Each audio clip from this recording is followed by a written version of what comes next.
acknowledge the importance of Aboriginal and Torres Strait Islander cultural perspectives to our campuses, to our the ways in which we do our work, and the ways in which we relate to country. And I think it's quite apt for today's theme of place.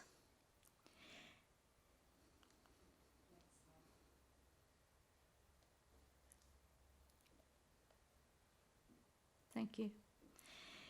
On behalf of the QUT community, and because this is such a terrific resource, I am reading from this particular resource.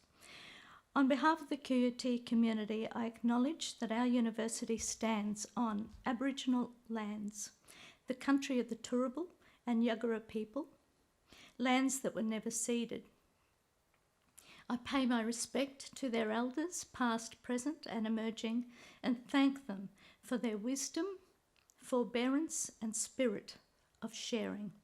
I respectfully recognise the role that Aboriginal and Torres Strait Islander people play within the university and in the wider community. I celebrate the lands on which we study and work and have always been places of learning, research, although I like to call it wisdom, and engagement. Next slide, please. Okay, this is the last one here. Land is central to the culture, identity and spirituality of Aboriginal and Torres Strait Islander people. It's intertwined with family, kinship, laws, customs, stories, song and dance, language, art, ceremony and healing. The deep relationship between Indigenous Australians and land is often described as connection to country. Thank you. Today we're very privileged to have our keynote speaker, Brett Leavy, and I would like to introduce him briefly. Brett is a First Nations digital Aboriginal and descends from the Cooma people whose traditional country is bordered by St George in the east, Cunnamulla in the west, north by the town of Mitchell and south to the Queensland-New South Wales border. Brett's dedicated his working life to cultural knowledge, recording and the industry of communications. His digital work seeks to represent the arts, cultural stories, heritage, traditional knowledge and histories of First Nations peoples using new, immersive and interactive technologies. For over 3 decades, Brett's researched how to build a time machine, which he will talk about soon, to take people back to places where the traditional knowledge of First Nations people originated. Guided by traditional owners, anthropologists, archaeologists, botanists and the interactive games industry, he's inspired to create entertaining and engaging systems to represent the interactions between first settlers and traditional peoples. His studies inspired him to establish a business that sought to deliver virtual reality products that merged traditional knowledge with 3D virtual landscapes to present pre-colonialisation Australia with all its embedded traditional Aboriginal culture, language, artefacts, community, trade and much more. It's with great pleasure I welcome Brett Leavy. Thank you.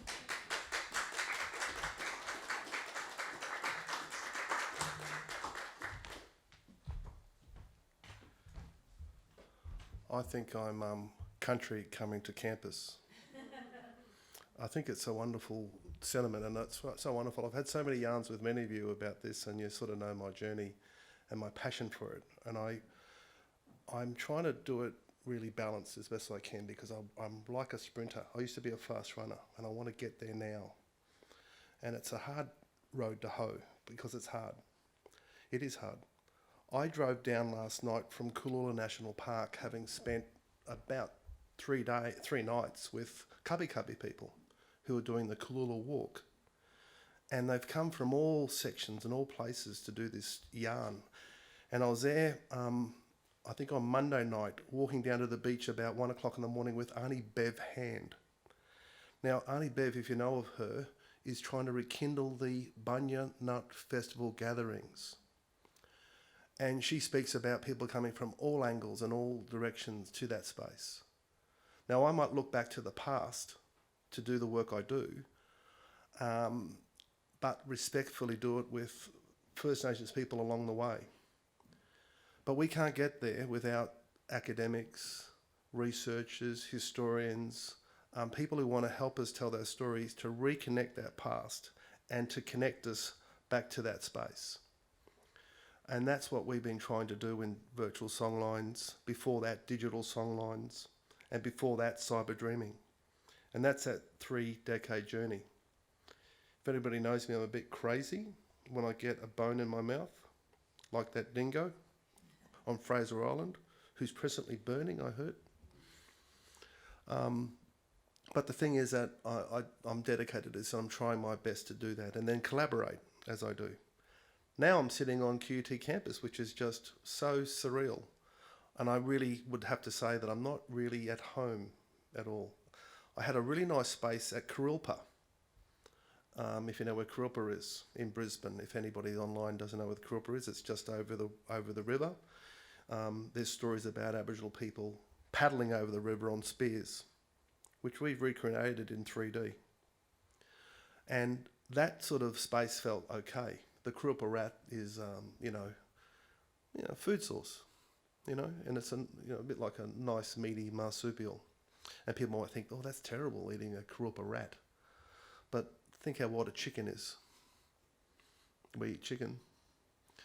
Colonel Sanders thought it was a good idea. So here we are having a look at this. Now I've got a video I want to show. I saw that map, that wonderful map, Dr. Ray Kirkhoff. He's on the books with me. I pay him. Now, I want to say that carefully, right? When I say that, I try my very best to honour people's time, to recompense them for their contribution, for their moments they give me. And there's so many people who I want to engage with, but I've just got to remember that for a small moment of their life, they give me some moments to tell their yarn. This is what this is about. And building that community of knowledge that rekindles somebody's identity to space. And I think that is where placemaking is so real and how we can do it. And when I say those sort of things, I have that resonating in the Inuit people, in those people who walk up that bloody rocky path up to Machu Picchu. I've heard it from the people from Angkor Wat when I worked with some of those people originally. I remember the two fellows that doing a PhD, which eventually they made into the thing called Google Earth. I got them pissed as farts in Japan once. I've been lucky to, and I can say that because that's the Murray thing. But these moments, connecting with people, they all give you a little bit of knowledge that you scaffold together into your pathway forward. And I suppose that's what we're trying to do here, is gather that knowledge and present it as best we can to achieve that storytelling that we want to tell in another way. Over COVID, we were stuck in our houses for nearly 6 months, I think, for some of us. And in Melbourne and Adelaide, Adelaide's having another go at it. And it's sad. But in that time, everybody wanted to find something to distract themselves, to escape. And many did it with Netflix. I watch Netflix and I think they're doing some great productions. I think their production values are high. Have you noticed? And, they're doing a lot of things that I think you might see Hollywood trying to do in their bigger things, but they're doing it quite regularly and in a series context, which allows you to have a longer storytelling. I think that's wonderful. But imagine this. What if there was a Blackflix program, but instead of watching it, you're a key actor in it. You control the camera. You control its movement through a space. And in a nutshell, that's what virtual songlines is. We don't want to passively voyeur on this. We want people to walk in the footsteps of our ancestors. And that's the work we're doing. We're trying to get people to say, take a moment and to reconcile with First Nations people where they camped, where they gathered, where they hunted, the tracks they always walked, and where they had ceremony, where they enacted law, where they decided that this fella can marry that woman over there, and how that would rekindle a careful maintenance and continuation of that culture from millennia. And there's lessons in that. We say it, but what is the minute to minute, hour to hour activity that happened in that? This, you're giving me, respectfully and humbly, some of your time. And I really respect that. It's really special. So this, how do we then give you a chance to come back and think and sit with so many Indigenous people? There's what, 600,000 of us now? What we're caught up with, and I've listened to it for 3 days, is the applicants having that agency, that authority, with other people just striving to climb up to get to that agency. I think everyone has a story to tell. Everybody's got a truth to tell. We're trying to build the next generation of leaders. I'm saying to you, I don't want to build the next generation of leaders. I want everybody to be a leader. Every single person, not just one aspiring thing to some pinnacle, but to give everybody a chance to have their truth told. If they're told a little bit of knowledge, then they should share it. Tell that yarn. Everyone has a story, and that's what virtual songlines can be. Everyone having that say, not just a select few. That's how we're going there. Let me show you this. This is not Brisbane, this is Sydney. I did this for, I was sponsored by the National Museum, what is it, the Museum of, what's that on the beach there? Got it. Maritime, that's the one. And then it was on show at the Wynyard Station. It was, on this point, there was a little bit of support to build a part of the broad vision. So it's like a stepping stone. This one, I'll start.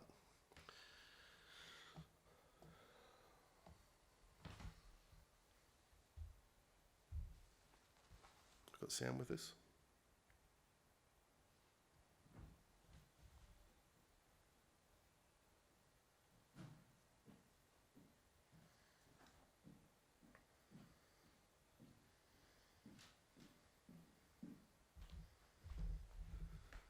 Doesn't matter, I can talk to it. Yeah, that's all right, I'll get to it. That's Barangaroo gathering cockles at Cockle Bay. That story told by Watkin Tinch.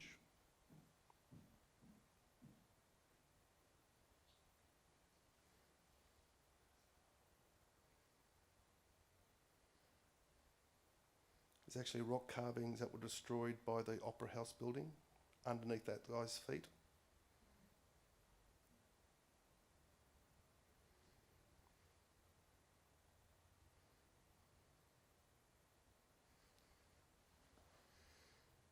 That's Joseph Lycett's image of people fishing at Parramatta.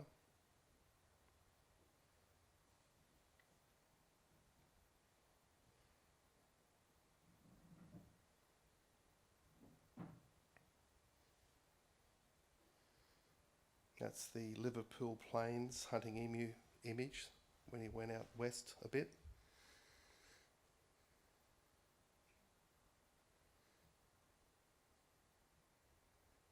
That's me throwing the spear, by the way, motion captured at QUT. That's the whale beached at around Parramatta Way, one of those inlets.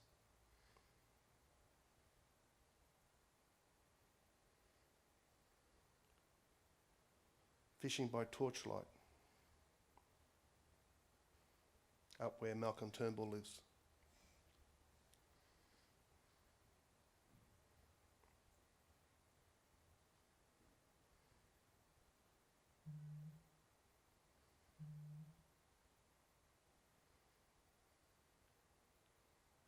The canoes sit in the Museum of Sydney. They're a one-to-one reconstruction of that particular Naui.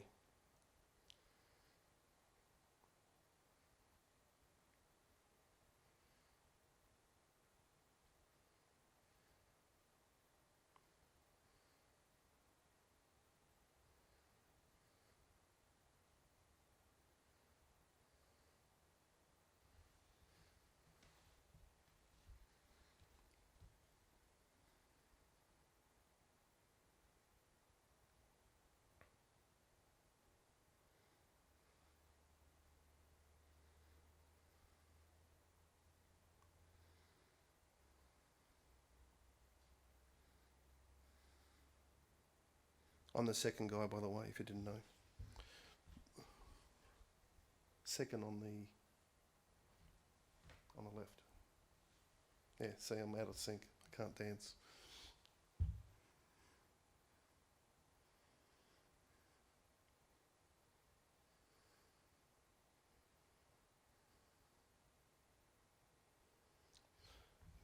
Just a small thing with that, and then it finishes off with always was, always will be.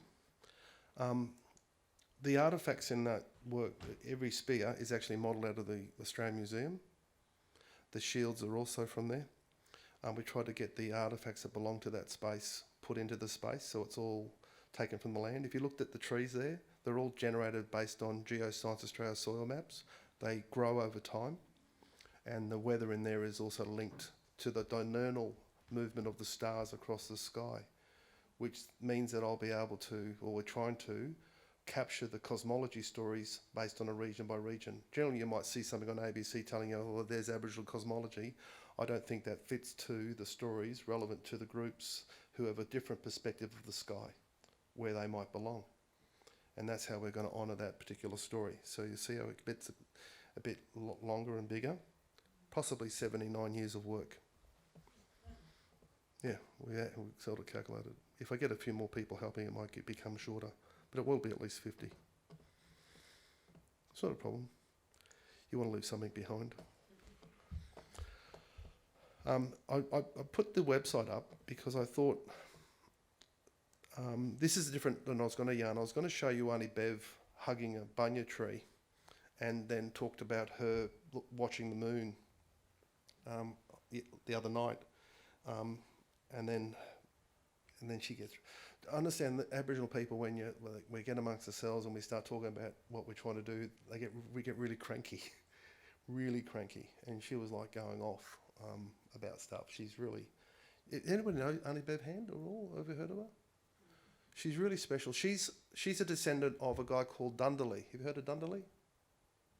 Dundalli was hung at the post office for killing Gregor.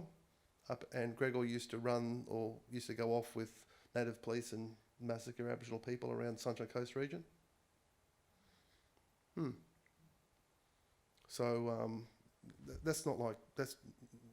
I'm just telling you the story which is what people have written about, and then there's perception that Gregor and his group, he was coordinating native police groups and military responses to First Nations people defending their lands, which we know about. You've heard about the University of Macquarie, I think, doing that research on massacre sites and whatnot. But all they are dots on a map with a bit of words, and so to forensically reconstruct those in VR might be a thing. Put people in roles and see how you play it out. Maybe tell another history. Would that be confrontating? Or maybe put people in that sort of same role at, say, Botany Bay, and decide if you're visiting and seeing a little, Endeavour skiff paddling up, what would you do? Yeah. And I was actually going to show that on my laptop. I've got it here, which was you're not going to see today, but I'll just scroll through my website and I'll show you. This has just been remade. So I was thinking about this event, and this event gave me a chance to revisit it and then reshape it, and then maybe talk about the future plans. So that's the first one. This is actually an AR app, Mayway AR. So when you saw that map before, that Leah showcased, that's an AR app that you can actually pull down and put it on your phone, and it's not even launched. No one knows about it. So here you go. There's something for you. And it is actually that work you saw before, but in an interactive sense on your phones. So I just do these things and they just sit somewhere in little hidden gems. So there's actually 77 of these things that no one knows about. How's that? This one here is Maiwa. So Maiwa is going to be maybe on the 18th of December, a first-person serious survival game, multi-user, and that would allow people to walk about the landscape and then hunt, gather, live, survive, and basically follow Maslow's hierarchy of needs. I got a few academic words. Toss out there. I rally against that stuff. So just, I mean, when you're talking, let me say it like this. You meet an Aboriginal woman who's a survivor from Cherbourg, who's had a really tough life, that is 65 years of age, trying to work out how to connect with her grannies, her jarjums, who are constantly looking at a phone, but totally rich with knowledge. What solution can you provide to her for her dilemma? Who's making a cultural heritage, a serious cultural heritage survival game in the world? Who? Do you know any? Trying. There's not. So no one cares. Everyone wants to make some battlefield game in World War II showing the, rallying against the, with the Americans coming on shore and defeating the Germans. Not sure if the Germans are buying it. But we're trying to do something that's like this. And I think there's that. That's Maiwa. I think this was Warani, which you'll see later. That's again a similar thing. There's Wajak. Wajak's a 3D, or no, actually a VR thing we did with the Australian Film Commission. And it's a very, very limited VR app where you can move up to 4 meters in any direction, not much. So that was on show, and it went over. I think it went overseas, and it's got some award. And we worked with a wonderful lady called Carla Hart, who's a filmmaker from WA. She's brilliant, and she organised the stories and all the language. So all of this is in language, so people don't even know what people are doing. They've got to sort of discern it from hearing it talked, and then people acting out certain things. Now people say, oh, you should put English subtitles to it. But then we thought and we argued, what if you were a missionary coming into an Aboriginal community the first time? What did you have to do to work out the language? And that's going back to revisit that moment for that maybe German missionary or English missionary or whatever, trying to then work out that language. So that's how we did it. That's why we did it that way, apart from many other things, but that's one yarn. Where did I lost that. Where did it go? I'm not an apple user. I like apples, but only in the mornings before breakfast.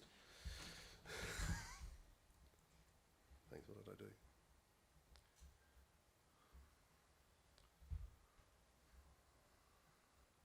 There it is, thank you.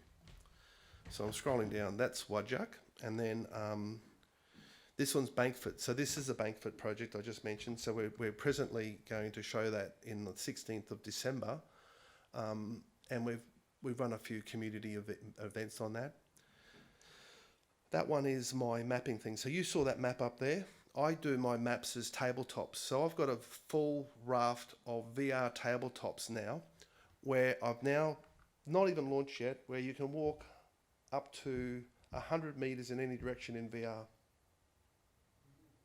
And then walk over to the site of the map, so a big tabletop, and then reach down and touch that knowledge where it exists in VR. which I think is cool. I'm wondering whether I should try to see if I can run it out in the quadrangle just over there and put a few people in there. It's multi-user too, by the way.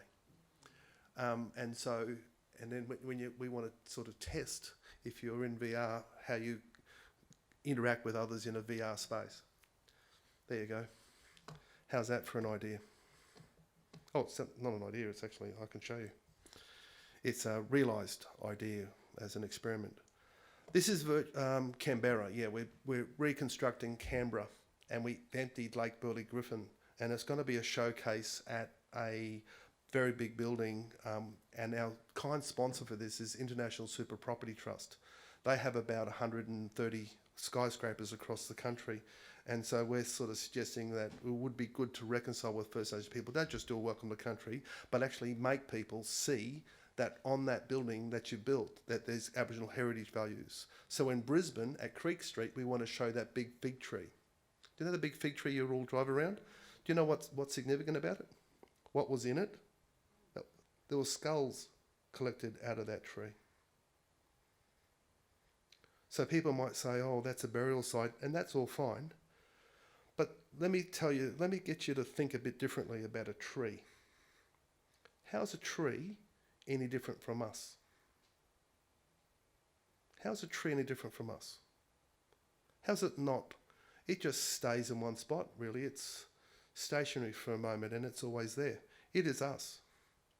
So when you hear about First Nations people putting their important people and all people back into the trees, that tree becomes more symbolic than it is, or even that tree might be the custodian for that person's being. Now, I don't think that's too far removed to describe that story, but people drive past that tree, don't even know why it's significant. Who's even plaqued that? So, and then the question then becomes, when we think about a tree, and don't think of it like furniture, think of it deeper. And that's why I wanted to show you that story about Auntie Bev hugging that bunya nut tree. Because it decides some trees for us, some plants for us, gives us food to sustain ourselves. And that's part of, again, I think it's part of this story, this theme, which is placemaking. How do you significantly, spiritually connect with those spaces? And we're doing that for every Red River gum along the Molongo River, which is actually Lake Burley Griffin. And then that's it on a screen when you see it. That's why I love big screens, because it does something, it does help us. But that space is still only passive. You just watch it, you see it. That's in Melbourne. That's for Coolin. We're doing a Coolin reconstruction. Or Melbourne, if you don't know Melbourne by its Aboriginal name. Or its local name.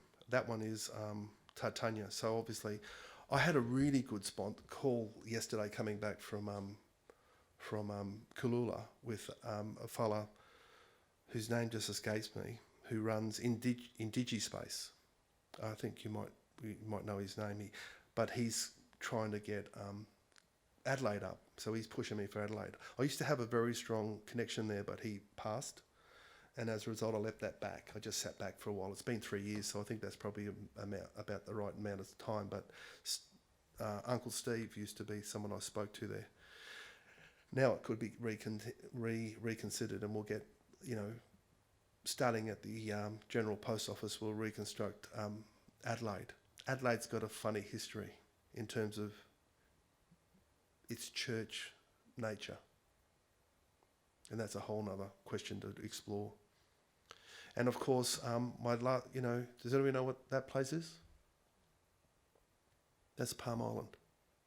So we're looking at Palm Island and all that means. So why that's important for me is that's where my great-grandmother and great-grandfather was sent for, my grandfather was naughty. He got paid and kept the money. And he shouldn't have done that. So he was sent to Palm with my great-grandmother. And then, of course, then my nana, who was born in Cherbourg, was sent after because she was smuggled out because she was in the dormitory. When you sort of, lots of times where kids are taken away. But my nana eventually got set off, and then she eventually got up there as well to be with her mother and her father. There was none. There's a couple of others after my nana, but they were much later coming. All right, but there was 2 women beforehand that I think got off and were married. One married into the Bonds, and one married into the Johnsons. And these people are big families now. That I don't know the connections, but it's there. That connection's important for when we do work and start to explore this and explore how we actually get these people to trust this process, to not be fearful of it, and to see how it can serve their needs. In this one, that Palm Island thing's just my passion thing. I'll just say, Palm Island's not funded, but I'm just doing it. Adelaide's not funded, but we'll try to find a way to do it. That screen and that showcase was provided just as just to help a friend of mine who wanted to get a win down there, and so they got the win, but we got a nice pat on the back for that one. Would have been good to get some money to pay for the people that did the work, but that happens sometimes. You don't do it for that part, but it does help. And we're getting a good support from Canberra, which helps to offset the others, so that, you know, the broader thing is that you beg, what do? You steal from Peter to pay Paul? That's the yarn. So I sometimes rally. I don't like money. Money just gets in the way. I want to go back to Druid trading systems. Wouldn't that be cool? You know about Druid trading systems, you know? What's that, a little bit? Yeah, I think that would be a good way of working, but don't you reckon? Yeah. I'm happy to give somebody one of my 4th son. That'll get me. Anybody? But that's the work. So I wanted to show you that's a different yarn that I had before, but that sort of tells you what it is. I think if you go into one of them, let me just think about one. Let me go into Maywa, and I go in there and it talks a bit about there. It tells you a bit about the project.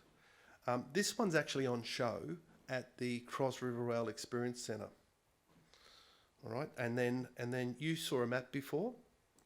I'll bring that map up. I think this will come up. There you go. There's the map. And then in that you can turn aspects on. And there's the sites. And then I'm starting to build it up. And then the satellite map that shows you where it is on the city. That's on the website. So we're doing that for 50 cities and regional towns across Australia. So when you see that stuff over here on the left-hand side, we're trying to see how that can align with the Aboriginal Cultural Heritage Act, and how those principles in that legislation can then be verified and validated in that mapping system. So it's a GPS, GIS, 3-dimensional, temporal, spatial mapping system. And that allows you to go. So I'm trying to think about how that can then work to allow you to visit virtual custodians and have a conversation in local languages across those 50 regional towns and capital cities across Australia. And we've got 17 to show you already. At the moment, we were looking at a way to record those stories. I worked in media, so I used to produce 13 news bulletins, 5-minute news bulletins every day, and have it translated in 36 languages. It's not impossible if there's a will. And if you notice, most times with language, everybody's so concerned about how it might be pronounced. But I just think, let's have a go. Let's put it out there. If someone thinks it's wrong, let's hear your truth, and then let's tell it another way. And then you can do the news. Or more to the point, you can tell your story that connects to you, to that land. Let's tell a short yarn about how you might hunt an echidna in Eidsvold. Who knows about echidnas in Eidsvold? There's a lot of them there. Who's ever had echidna? It's very fatty. Have you seen it cooked? Have you seen it cooked? Yeah. Anyway, what I'm saying is that is a traditional way of doing things, which still happens today. I watched, bless his soul, old Uncle Tiger Bales suck the gizzards out of the nostril of an echidna once. in Eva Valley when we were talking about the Mabo bill, which eventually became the Mabo Act. And we were sitting there in Eva Valley there, which is up in NT, and he picked up roadkill through Eisvold, and then put it in a tucker bag, and then eventually cooked it up there. And you should have seen everybody like quite envious of him. I didn't eat at that point because when you see it, it's got this big layer of fat like this, and it just, maybe that's good that it's away. Then you just get rid of the fat, but you got to wonder. Fat's not bad for you, is it? I think you sort of need it. It's part of the multiple things. But anyway, this is what we're showing. This is what I was trying to say. And I think I'm about done now, aren't I? About right? I can deal with some questions if anybody's got any. And, oh yeah, sorry, I forgot place names. There's place names.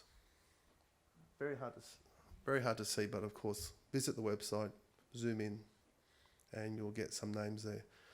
And the beauty of this digital technology, the way it's presented, is if there's any dispute, if we get it wrong, we'll fix it. Fix it. So, you know, sometimes, and anybody heard of Libby Connors, who did a book called The Warrior? So I don't know who it was. Someone was criticising it for not being right. Oh, one of the descendants of Dundalli was criticising. I can't think who she was. But she was very cranky with Libby, all right? The thing is that it's in a book, and it's there. And then sometimes that book becomes, it's disputed for some people, right? It becomes a truth because it's written down, all right? I think that something you might want to celebrate or embrace is that Indigenous people will talk about this, will have an oral history about this, and that truth will become involved. And if you want to talk about Bora, like I mentioned, Bora or ceremony or spaces like this, you come together in that space, and I don't think I'm off the mark by saying it always. We would get through and someone would say, well, this is what I believe it to be, and would tell you a yarn. And then you'd have everybody like, oh, listen to him have his say, or her have her say. Then they might dispute it, and of course that might change, and then that truth and all that discussion, that consultation becomes the accepted cultural norm for that group. That's what I think happens in Bora if we're going to determine law. People might say this is where law happens. That's just a throwaway line to me. I'm saying, what happened, again, as I said earlier in my yarn, in that minute, or those minutes of discussion at that point? What was it that became the cultural norm for that group? You know, don't take 6 wallabies. Take 3. 3 are just going to go to waste. Sustainable agriculture, sustainable fishing. Let's not take 40,000 fish out of the Sydney Harbour on one netting and then let half of it rot on docks and then wonder why 3 days later you can't catch anything. You heard that story? And again, I think those lessons or mistakes, if people bother to ask, Indigenous people would probably see no need for fishing quotas because it will become the cultural norm and you don't need a law to tell people to do the wrong thing. Okay? We don't need a stick or a nulla to bash over the head for doing the wrong thing. You've just got to remember that if you don't do things sustainably, you won't be here for long. So there's stories in there. There you go. That's enough for my, what is it, pulpit stuff. Thanks.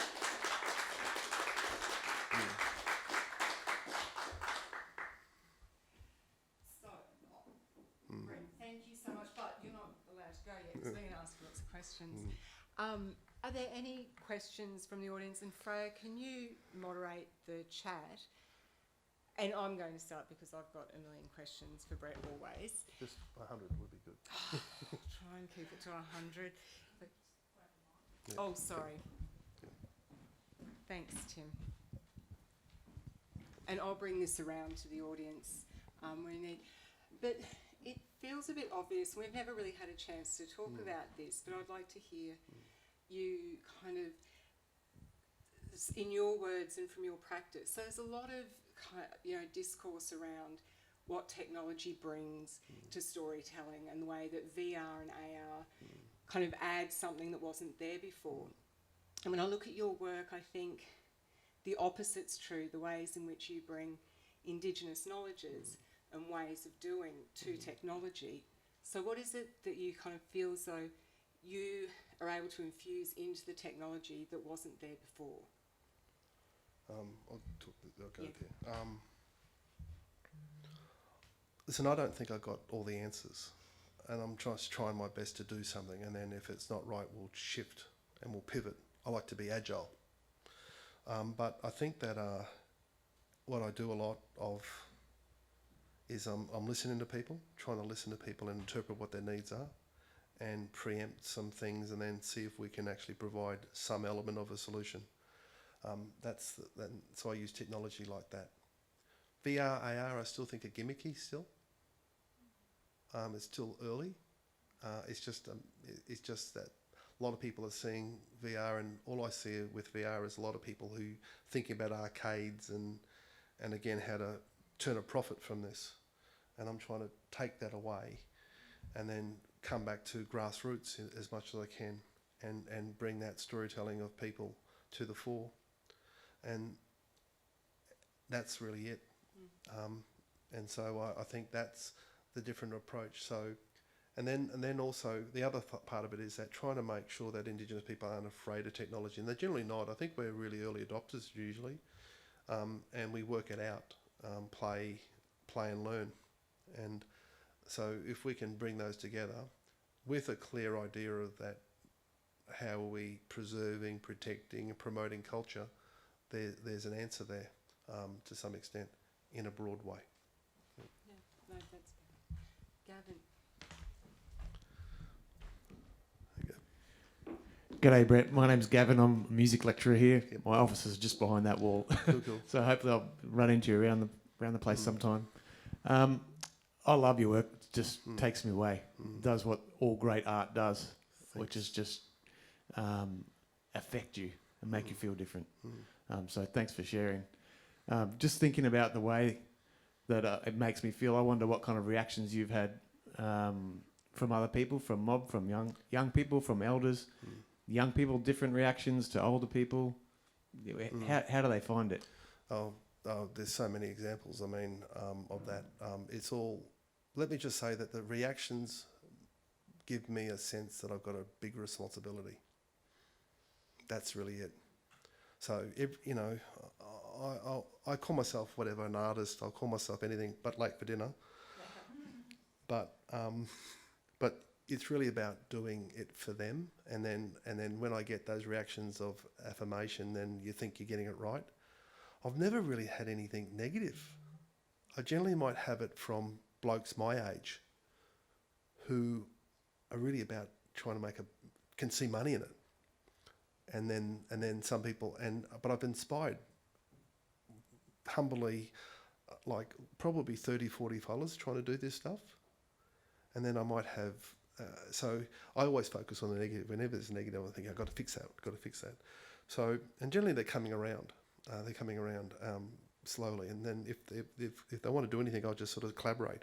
Perfect example is a guy called Kerry Neal up on the hill there, up at Mapleton, I think. Is that on the hill there? Mapleton? Up on, looking down over the Sunshine Coast. So he's got a wonderful thing. And he wants to do this. So he's made this 2D platform game where you jump over animals. It's really wonderful. It's a good little thing. So anyway, and he knows my work, and so I showed it to him. And so he was going, first he was a bit defensive, and I don't want to show you this, and because I'm going to make some money off it, you might copy it. I said, I don't care about that, brother. So I just got through that, and that was good for him. And then I showed him the work, and I said, let's collaborate. And so I sent him a few emails. He said, you've got to send me agreements. So I got some legalese things for him, and he's happy with that. So that's the sort of thing I get if there's any dissension. But everybody else is like, keep going. And the feedback everywhere is, scary responsibility and fearful. But on the music front, you're on music, hey? You know, I've done 8 original tracks for this. I'd love to hear him. And with a guy called Willie Barton. and Cy Woods. And Cy Woods worked with a guy called Hans Zimmer. Have you heard of him? So what we're trying to... No, can I got a minute for the music? Just a minute? Yeah, please, yeah. Okay. Don't want any instruments in it. How do you make music without instrument sound? Don't want hear anything, like a piano or a violin or anything, bass. So we want to make music, ambient music, without any instrumental sound. We want to get to an original sound that's personified within the landscape. So I've been arguing with Willie, and Cy's been good. He just wanted to work with Willie, so it's been crazy. You know, Willie played for Obama and the Queen and Putin and all those people, both sides of the political fence, and he just plays his stuff, but he's a didge player. So I'm saying, Willie wants to do didge everywhere. I'm saying it doesn't belong. Right? So you've got to, how do you get to the original traditional sound? So what we've come up with we're building the sound based on biomes. Rainforest, salt water, fresh water, still water, that sort of stuff, grasslands, savanna lands, and building these works, and they've got some names. So I've just got 4 pieces last night, which I haven't really listened to. But it was played on Classic FM a couple of weeks back. So I think there was 17,000 requests for the album. And I'm not a music person. I just got an idea of trying to do a different thing that no one's... I want it to be epic, but timeless. So how do you do that? Anyway, it's a mind... If you want to have a coffee and talk about that mind trip, that would be fun. And I don't know the answer. That's really exciting, mate. I think we've got another question here. Yeah. G'day, my name's Michael. I'm from music as well, next door to Gav. Gav's safe? That's a different Gavin. This one. Yeah. The 2 things I found most fascinating in your presentation, first of all, was maps. As a kid, I had a Laminex desk with a map of the world on it. I had one too. And Same desk. And every night I'd not do my homework and look at the map. And ever since then, I've had this fascination with maps, and I buy them. And I love those old medieval maps of the world and how it was different, or the political maps of the world, or the map of a village in England or something like that, and what it represented. And the idea of looking at those maps as a pictorial representation, taking that leap and stepping inside the map at Bennelong Point, those sorts of things, I just think that's fascinating, and that will find an audience that's huge, because it's so compelling to inhabit not only the geographical space but the historical space and those sorts of things. So I think that's amazing. The other thing I thought was really interesting was that you talked about the Nana at Cherbourg with her grandkids and communicating her stories, and the idea of that happening under glass, that it happens on a phone or it happens on a device, and giving the opportunity for the kids to access those stories through that. And I think that's an amazing potential to get that moving and to continue those stories. So I think that sounds fantastic. 2,100 requests from schools that we're not dealing with. So I think that it's something there. So how do you enable that? And then again, that naturally you'd like to think New South Wales Department of Education or Queensland Department of Education would support it, but they tend to not be that bold yet. And so you just got to try your very best. I'm not saying that there's not things going on, but there's got to be a tool for enabling that. The thing too is, what about if you were able to be a longbowman waking up in your tent before the Battle of Agincourt and being in that event, and then having your king rally you, or maybe the sergeant at arms rally you out of there and get you going, and then you there thinking to yourself, how many arrows do I take? These cost money.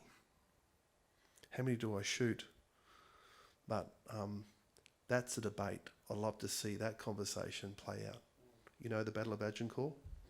So imagine those key moments in history which shaped Europe that could be told in this way in an immersive way, rather than simply watching it from some director's point of view, but from every angle. You know, what did you eat before you? Did you go on a full stomach, or did you have breakfast and you walked over there? There's lots of possibilities, isn't there? Oh, pull a brick in the pyramids.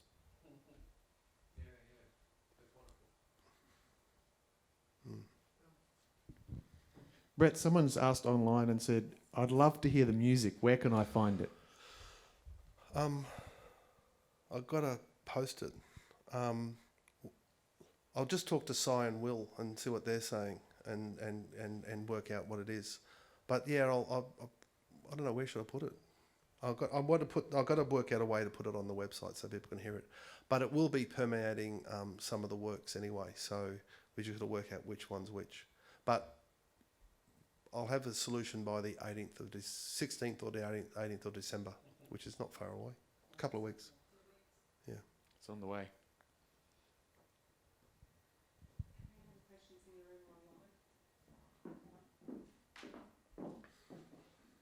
So we started a bit late, unless there's anything else you'd like to... No, I just want to say, Mandy's and I's had a few chats, and it's good that it's we've done this big circle, haven't we? Yeah, and it's but I want to say humbly, being around QT is going to be great things. I want to bring lots of black faces into the thing, if I can call them that. And I think that there'd be some stuff out of this which, you know, let's just ride together. We grow on the shoulders of giants, and without that, we can't get anywhere. So I'm always happy to collaborate. If anybody can find a faster way, that's what I'm about. And so really love this opportunity just to spruik a bit, but also hear your feedback, and hopefully we can walk together. Cheers. Thank you.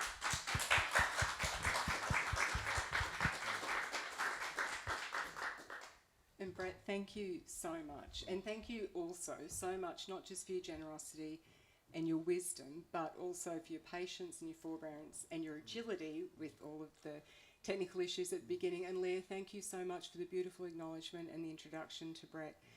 And we're really excited as a research group, as a school and a faculty and university to just collaborate and work with you a lot more next year. We'll have a very quick break before we start the next lot of 3 presentations. So just take a couple of minutes and we'll get reset. And thank you. And thank you to the people online for your patience too. And we'll be back in a moment.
Thank you very much, Michael. And I just wanted to make sure I pronounce Bigamble.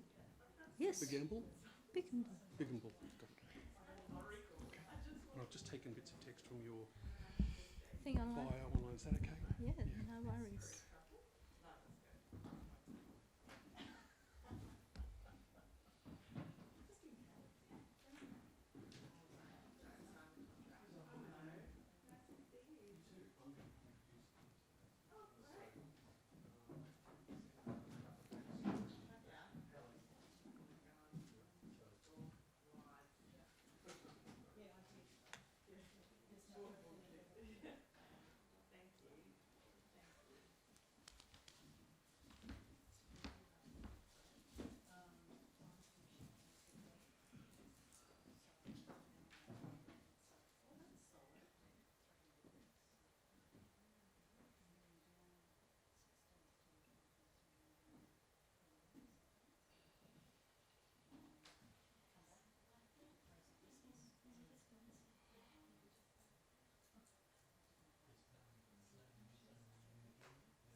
Welcome back, everyone in the room and also on our Zoom session to the symposium today.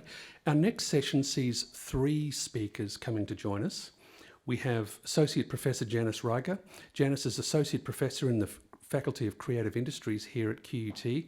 She's also Chief Investigator with the Centre of Justice and Design Lab at QUT. I've had the pleasure of working with Janice on a number of projects, one of which was the Visibility Project, where we provided audio descriptions for a series of artworks, recorded them and made them available to visitors at the exhibition. And Janice and another staff member, Bree Hadley, and I will also soon commence an ARC Special Research Initiative project looking at the evolution of disability arts in Australia in 2021. So that's Janice. We also have the same birthday, so we're like besties. Next we have Zohar Spatz. Zohar is the Exec Director at Le Boite Theatre. Zohar is an experienced producer and director working within a multidisciplinary context encompassing cultural arts and community programs in Australia and overseas. She's got an extensive background in the not-for-profit arts and culture sector, including project management and cross-cultural development. And prior to her role at Le Boite, Zohar was the exec producer of the Australian Performing Arts Market. APAM is Australia's leading internationally focused industry event for contemporary performing arts, and its key purpose continues to be the increase of international and national touring opportunities for Australian contemporary performing arts groups and artists. So we'll be hearing from Zohar a little bit later on. And our first presenter up today is Dr. Leah King-Smith. Leah is a Bigambul Australian visual artist, lecturer and academic, the academic lead Indigenous in the learning and teaching area of the School of Creative Practice here at QUT. Leah's focus is particularly driven by change for equity and cultural competence in teaching and learning, as well as the promotion of cultural perspectives in practice-led research. Leah also works with Indigenous and non-Indigenous creatives and communities across a broad range of media forms, such as imaging for music, theatre and dance, involvement in community arts events, and performing as a singer and musician. Is there a tune today? No. You never know, that's right. All right, so please welcome Dr. Leah King-Smith. Thank you, Leah. Thank you very much, Michael. G'day everyone. Thanks for having me here, giving me the opportunity to present some of my work in the, I suppose, looking specifically at the topic of place. Now, I'll just scroll through these. Ooh. See how we go. I'll keep clicking the right button here.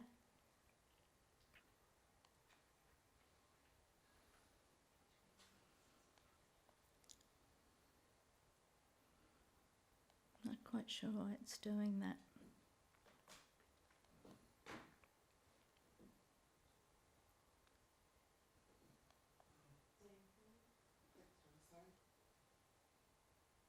Yay, that's great. By way of introduction, Michael mentioned my mother's people, Bigambul.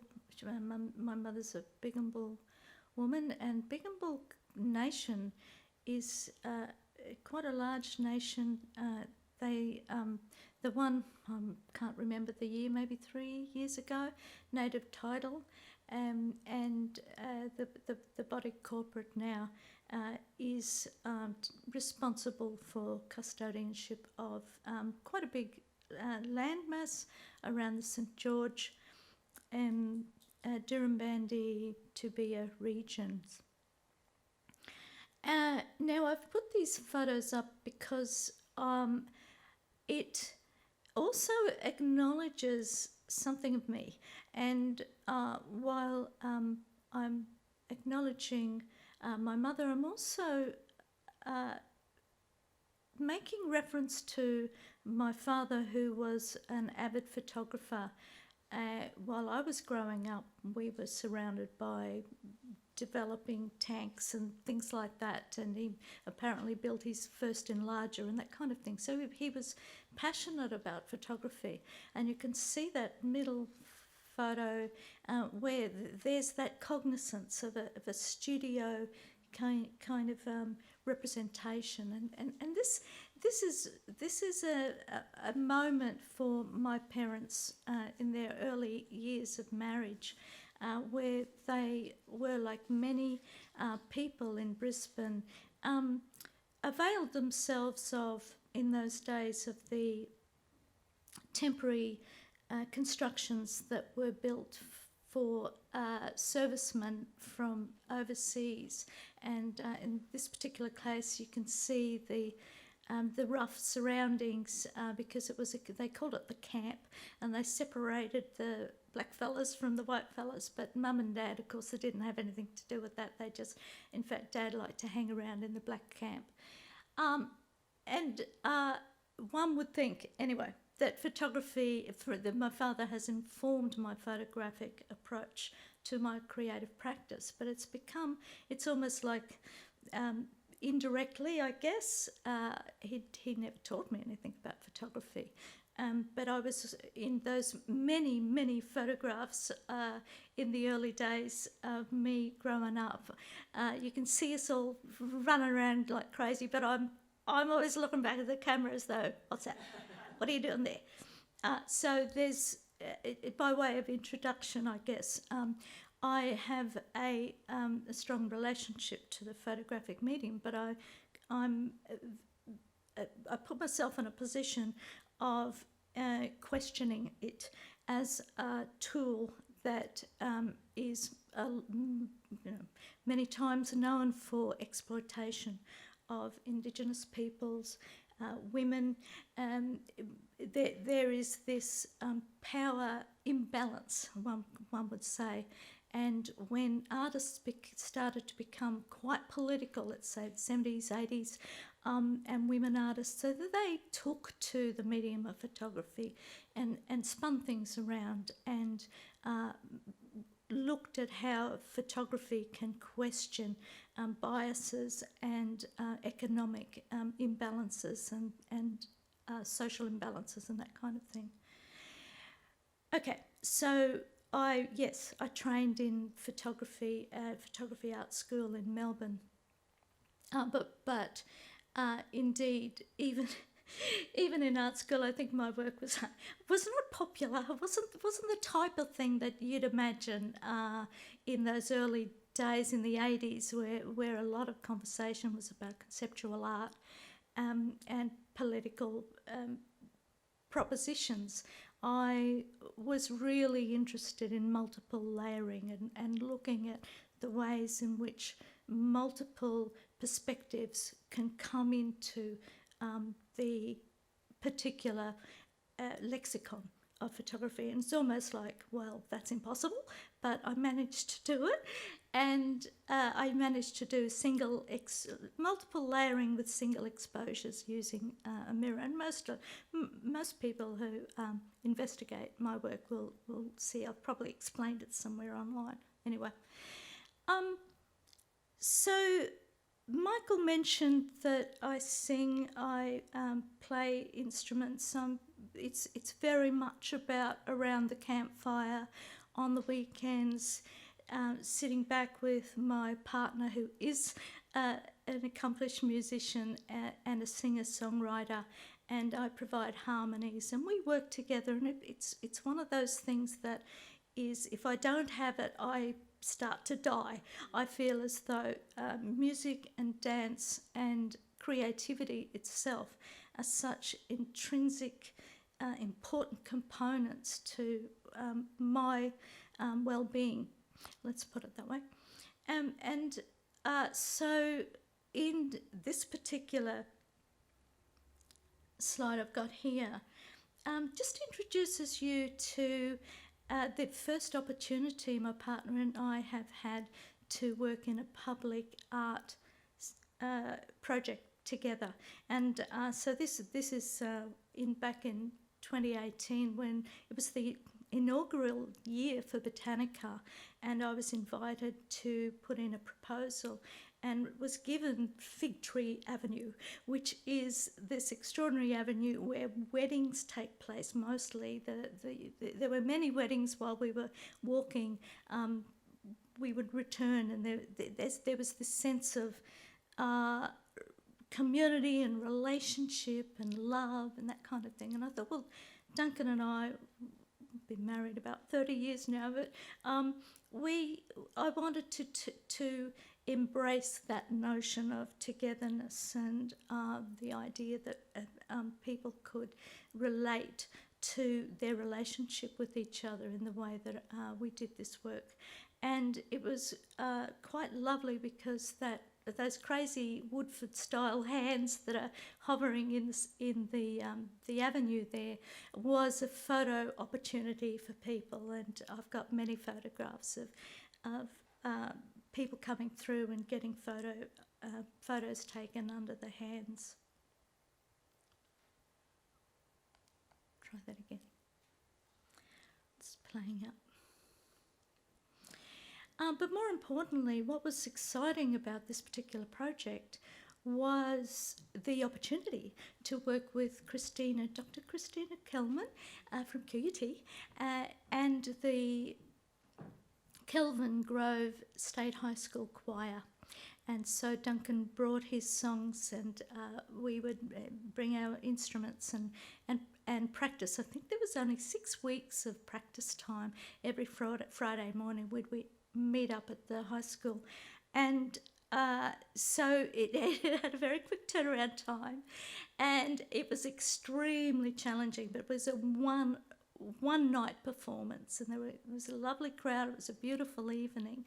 So that's what you're seeing there, is this crazy artwork, but really the joy of it was the community of people, the singers and their relatives coming to hear them sing. So that I think marks a really interesting point in my career, where that engagement with community and place have quite a lot of significance and a lot of potential as well.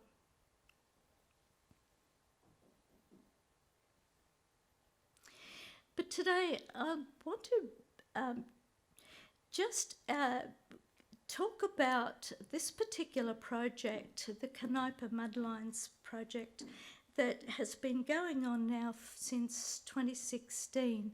And it's a group of, as I say, inclusive cultural backgrounds, artists who are mostly, except for myself and my partner, are mostly living on the Quandamooka countries, which is a very broad area, large area encompassing the Moreton Bay Islands, and one of them being Canopa Island, known also as Russell Island. In fact, they've been certain people, Aboriginal people and others on the island, have been canvassing getting the island changed from Russell, the name changed from Russell to Canopa. But the locals had a stronger voice, and so I don't think that's happening. But we all who work and play there still refer to it as Canopa, of course. And I'll just move on here. Oh, it's working, which is great. Sharon Jewell, Dr. Sharon Jewell, in fact, who did her PhD here at QUT and is a very important teacher in the creative industry space as well. She lives on Canopa with her partner, and she is one of the organisers, I suppose, and the facilitator, let's put it, of this group of artists who come together and work on country, work in the place. And the idea is that the work they do is ephemeral, that is becoming sensitive to one's place on country, in the landscape, in the parks and the wetlands, and working with the natural elements as a way of having sensitivity to the island ecology. And it has developed as both, as I'm reading here, established and emerging artists who have been making, since 2016, we've all been making intermittently different excursions to the island. You can get a car ferry, or you can go by taxi to the island. And we've been able to develop work over that period of time and develop relationships, and really it's very down to earth. It's in fact the first exhibition we had together was on the Turtle Swamp wetlands, where the community at the island were invited to walk the paths and check out the work as they went. The second opportunity we had to have an exhibition lasted for somewhere between 3 and 4 hours in Sharon's studio in Spring Street on Canipa. And that was the first opportunity for being able to think about how does work that's involved with the spirit of place, the ecology of place, the sensitivity of artists that have that interpretation of place, how does that translate into a gallery situation? How does it translate into something that becomes almost a completely different type of discussion and discourse about what's going on here? It's like there's a lot of debate there. There's a lot of opportunity to talk about not only the important role the galleries have, but how the ways in which communities can find their engagement in more, let's call it, professional and spaces that generally public that aren't seeing it down the walking tracks. It's another type of public that are looking at the art and the ways in which curators are taking it as well. So there's a lot of room there, wriggle room, I suppose, for different types of discussions as far as that goes.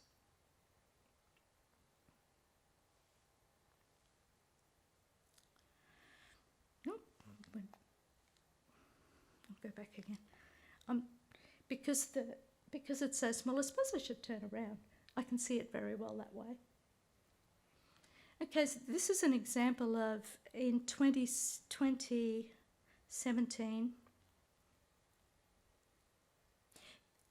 yet another map. So it was the so-called mud map for visitors on the island to walk through, grab the pamphlet and check out artists' works along the way and have a yarn with them and that kind of thing. And because I've introduced myself as a photo media artist and a musician, let's say, what do I do? What am I going to do in this type of having not only been transported out of that idea of an independent artist, but working with community, working with other artists and having those types of conversations about what you... And it wasn't intense. It was like, oh, that's great. And it's very low-key, extremely low-key, but that's what the joy of it is, because it's not about necessarily, even though Sharon Jewell's website has some great discourses, and throughout this I've got links to her site, and I would encourage you to check out her writings.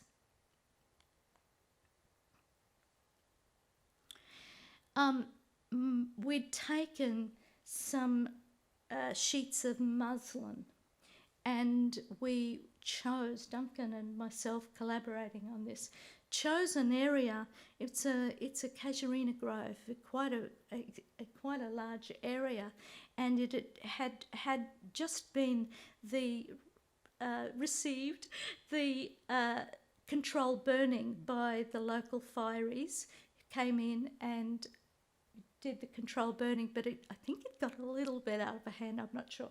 The place now looks, you wouldn't recognise it. It's all regrown, it's green, it's beautiful. But at this, you can see the lovely floor of the casuarina spindles or the leaves, dried leaves.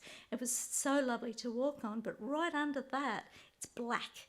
And so we came away with black feet, and they're like really a part of the environment as well. So we brought this cotton muslin as a way to, I was interested myself in this idea of engaging a very quite like familiar, let's say, icons. There's a house and there's a boat and there's, I think I've got another one. There's the house and there's some trousers. And as what was interesting about doing that, they became quite ghost-like and quite interesting in terms of how those particular forms interacted with a scarred, charred landscape. I could have, got my big studio camera out and run around and taken lovely fancy photographs, but I didn't. I enjoyed just the moment of making that work and walking away and having conversations with people about it. And working with Duncan too, that wasn't music.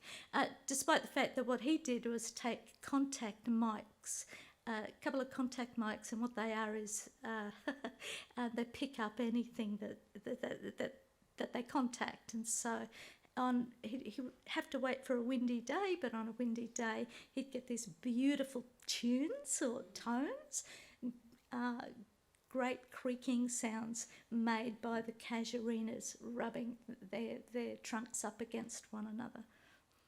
And so that was another element to that project.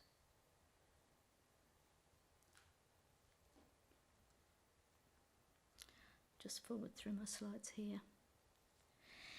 And I love what Sharon Jewell has said. So this is the year after this, and Sharon on her blog, she's got all of these moments recorded, and she talks about this idea of the textual nature of the work and the fact that it's decaying and moving itself into the place as well, and she says, I think there's a lovely line here. The threads of the muslin curtains had been pushed into thick and wriggling lines, breaking the even weave, creating a poetic form of this simple fabric. At the end of the week, we hosted a picnic. Some found themselves drifting between the works and the promise of new creative gestures. So this idea that it's evolving, it's living, it's dying, it's both. It's both this way of being sensitive, I guess, to the place itself, and the ways in which any introduced materials have evolved over that time.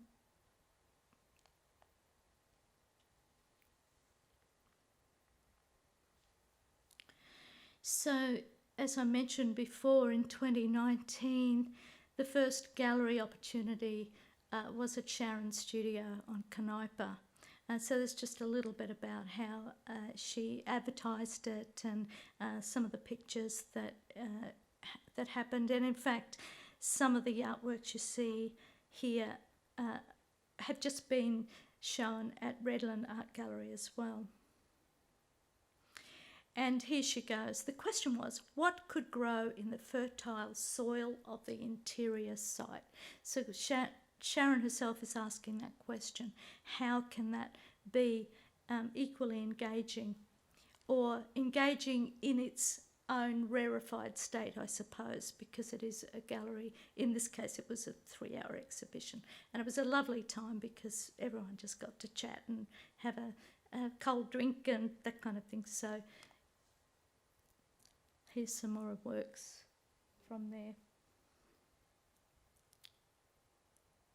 Basically, there's something so liberating about, firstly, being able to talk to artists. I was just having a conversation before I started about how we are siloed off from each other as professional artists, and we have to just be brave. I talk about it being not for the light-hearted. It's a brave and courageous thing to be an artist, exhibiting artist, public art artists, and alternative to that is working with the community in a place and just enjoying that, just looking around. My partner and I also weekly attend a choir in Mullaney. We go up there on Thursday nights, and again, I just look around and go, I feel so blessed just to sing with others and be with others. It's so important, and it makes me realise that this alone work I do, I'm questioning it because of the ways in which we can feel who we are through other people in nice ways, relaxing ways. That isn't about, the commodified nature of what you do, let's put it that way, or the discursive nature of what you do. And so I was invited to show some work. I'm being a bit bipolar here because I'm trying to match my laptop with what's going on up here. I was invited to show some work for Shannon Brett's extraordinary exhibition that was held at the QT Art Museum, Rite of Passage, this year. And I went over to her place, and I'm talking about her work, and I had this thing in mind, and I'm carrying on, and I opened up these photos from Keynote, and by mistake, in fact. And she said, "What are they? Show me them." And so I showed her, and she went, "I got to have them. That's the work. That's the work." And I went, "Oh, really? Okay." Indeed, it was just a little slideshow that I put together for that 4-hour exhibition. So it's become, because these were taken with a large format camera, they're quite high res, and so Shannon realised that and got the picture looking like very large for one thing, but very detailed and quite beautiful. Now, what I've done with this work is interesting because I got to the point with my practice and doing the walk with others and having fun. It was so joyful, but going, I don't feel like picking up a stick or a rock and making a pretty arrangement with it. That is not what I feel like doing. It just didn't feel right. And you'd walk the path and see if you could find some space that was free to use and that kind of thing. So I thought, what can I do? And then I realised that it would be interesting to see the camera as part of my embody, like a relationship to my body, and how the camera itself can be moved or be danced with. And so I put the exposures onto rather long exposures and then moved with the camera. And that was so liberating to me, because not only does the work shift out of that conventional foreground, middle ground, background, here's the real estate kind of approach to our space, I wanted to look much more about how light itself is an expression, is vibration, is frequency, has a large relationship with music and with movement and with dance. There's a lot of corresponding languages between music and visual art practice as well. So I thought that would be just so interesting to do. And I managed to then create this kind of slideshow. It's actually a video in the space, but it's constructed of, I think this was might have been 30 or so slides, 30 or so photographs.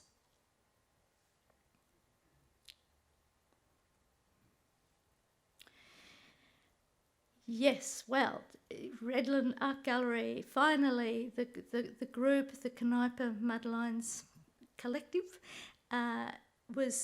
won a small grant to put on the work at the Redland Art Gallery. So now it's gotten to that that stage of, right, now we're all professional, what are we going to do?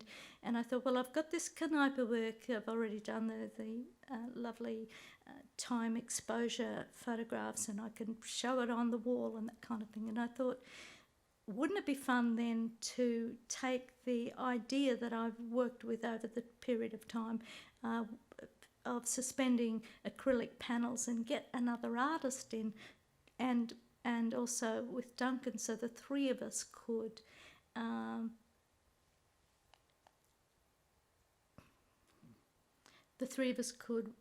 work in the space in a more collaborative way.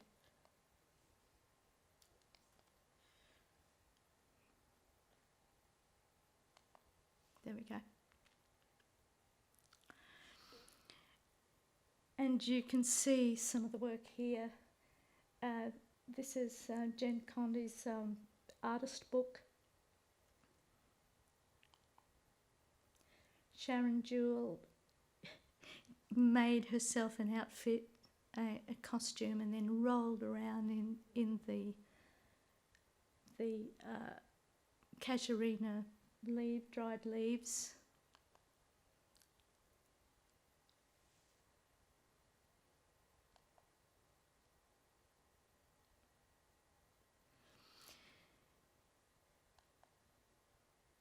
And so I guess you can ask, well, how is that different? How is that different in a white cube, on a white wall, arranged? And I think the similarity is that it was an opportunity for all the artists to have fun, get together and have a lovely opening and just talk and yarn and enjoy the opportunity, rather than it being anything bigger than it kind of is.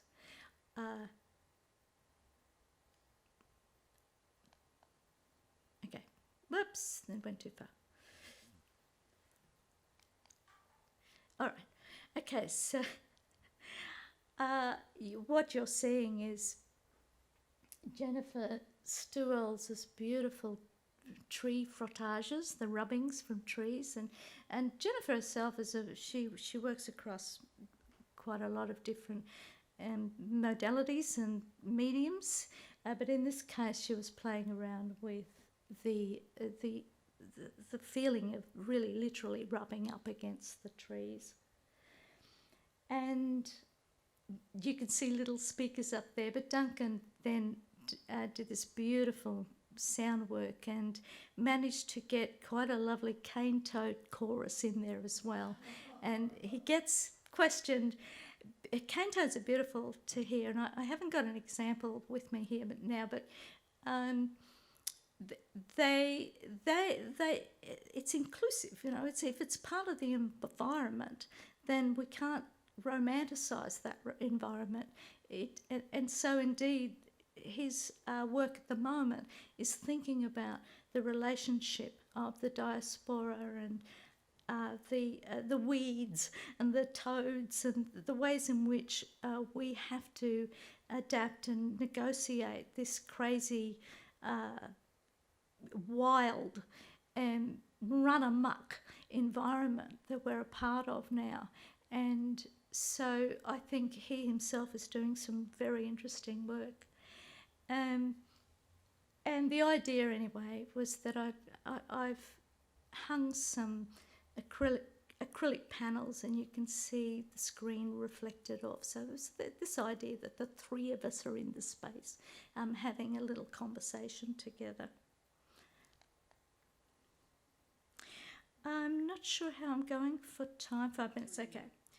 And so I just very briefly put a little bit of this stuff into context, only because I think it's really interesting now, the emergence of so many different communities and communities of artists who are coming into these practices that have that sensitivity. Are they taking the ecological framework and the ways in which their work can interpret, perhaps, engage country and place, And one of them is, this one has just come down from Gympie Regional Gallery, it's just finished, called The Wildflower Women. And they've been going for several years as well, I think. And Jennifer Stuels is one of the artists in this. And they called it Women Walking Country. And one of them, I think, is a Indigenous artist. Most of them are non-Indigenous artists. And I think, as it says here, it creates, Wildflower Women 3 creates a sense of the different perspectives, scales and scope of the Wallam and Kulula ecologies, the relationship between humans and the more than human world, the ways of seeing inspired by art and nature. Another example, Voices of Nature. Some of you, it was only on for a week, but might have had the opportunity to go and see. And its aims are to encourage the exploration of the concepts of standing, representation and agency of the natural world within human governance systems. And there's the group of artists that were part of that in particular.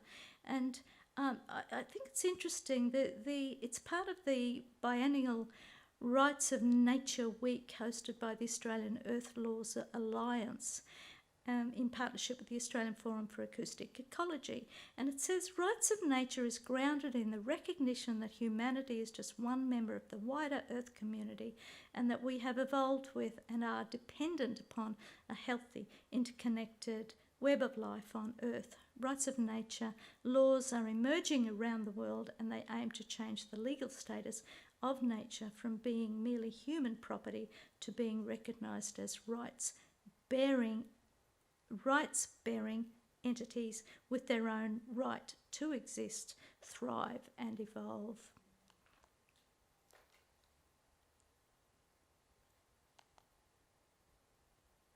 And this work, Aviva Reid, she terms herself a visual ecologist. So it's this quite interesting hybridity between art and science, I suppose, the idea that, or nature science or sciences of ecology. And she's got this quite beautiful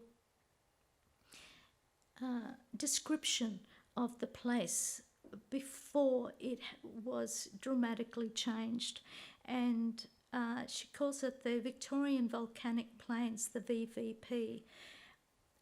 Whilst a rugged terrain of creeks, gullies and wetlands, it's connected by clay-filled plains atop igneous rock basalt plains. A wondrous labyrinth of connected wetlands, waterbirds and dynamic flux and flow of seasons. Its grass and flower meadows were vast and ongoing, a biodiversity we can hardly conceive of in this present time. And colonisation has destroyed 99% of this volcanic plains area. These remnant arc communities are now memories in the landscape, and this watercolour work on paper acts as a portal, she calls it, into a story of this threatened ecosystem. So I can't remember if I've got any more pics here. I just one very quick one, and again, Dr. Christine Peacock has for several years ran a colorised festival, mostly attended by Murray Mob, the community of Aboriginal and Torres Strait Islander people in Brisbane. And every year she'd get a little bit of money from Brisbane City Council, and we would walk around the city together. There's Christine holding a projector. I think that's her, yep. And she managed to get hold of these portable projectors, and so there was this sense of agency, of yarning, of being connected and seeing Brisbane with an alternative lens as a community, walking through telling stories, stopping and telling a poem or singing a song, and all the while engaging the areas with these pictures from these portable projectors. So her website is still active, and I would encourage people to check it out. She calls it Creativity, and again, she's got a very interesting and well-developed paper on why she calls it creativity. And I just love it, you know, embedded in wisdom, law, place, culture, custom, spirituality, social and community development, and is not an activity occurring in isolation, etc. Anyway, I'll let you read it. And I think that's all for me. Except, of course, I had some pics of mine, but really they... I guess what's doing it again. What's so interesting for me about the work is the I suppose the agenda, the way I can talk about the sensitivity of energies, and the way in which the light vibrations and dancing with the light allows me to kind of engage in that type of idea. Anyway, I will leave it there since time is up. Thank you. Thank you so much.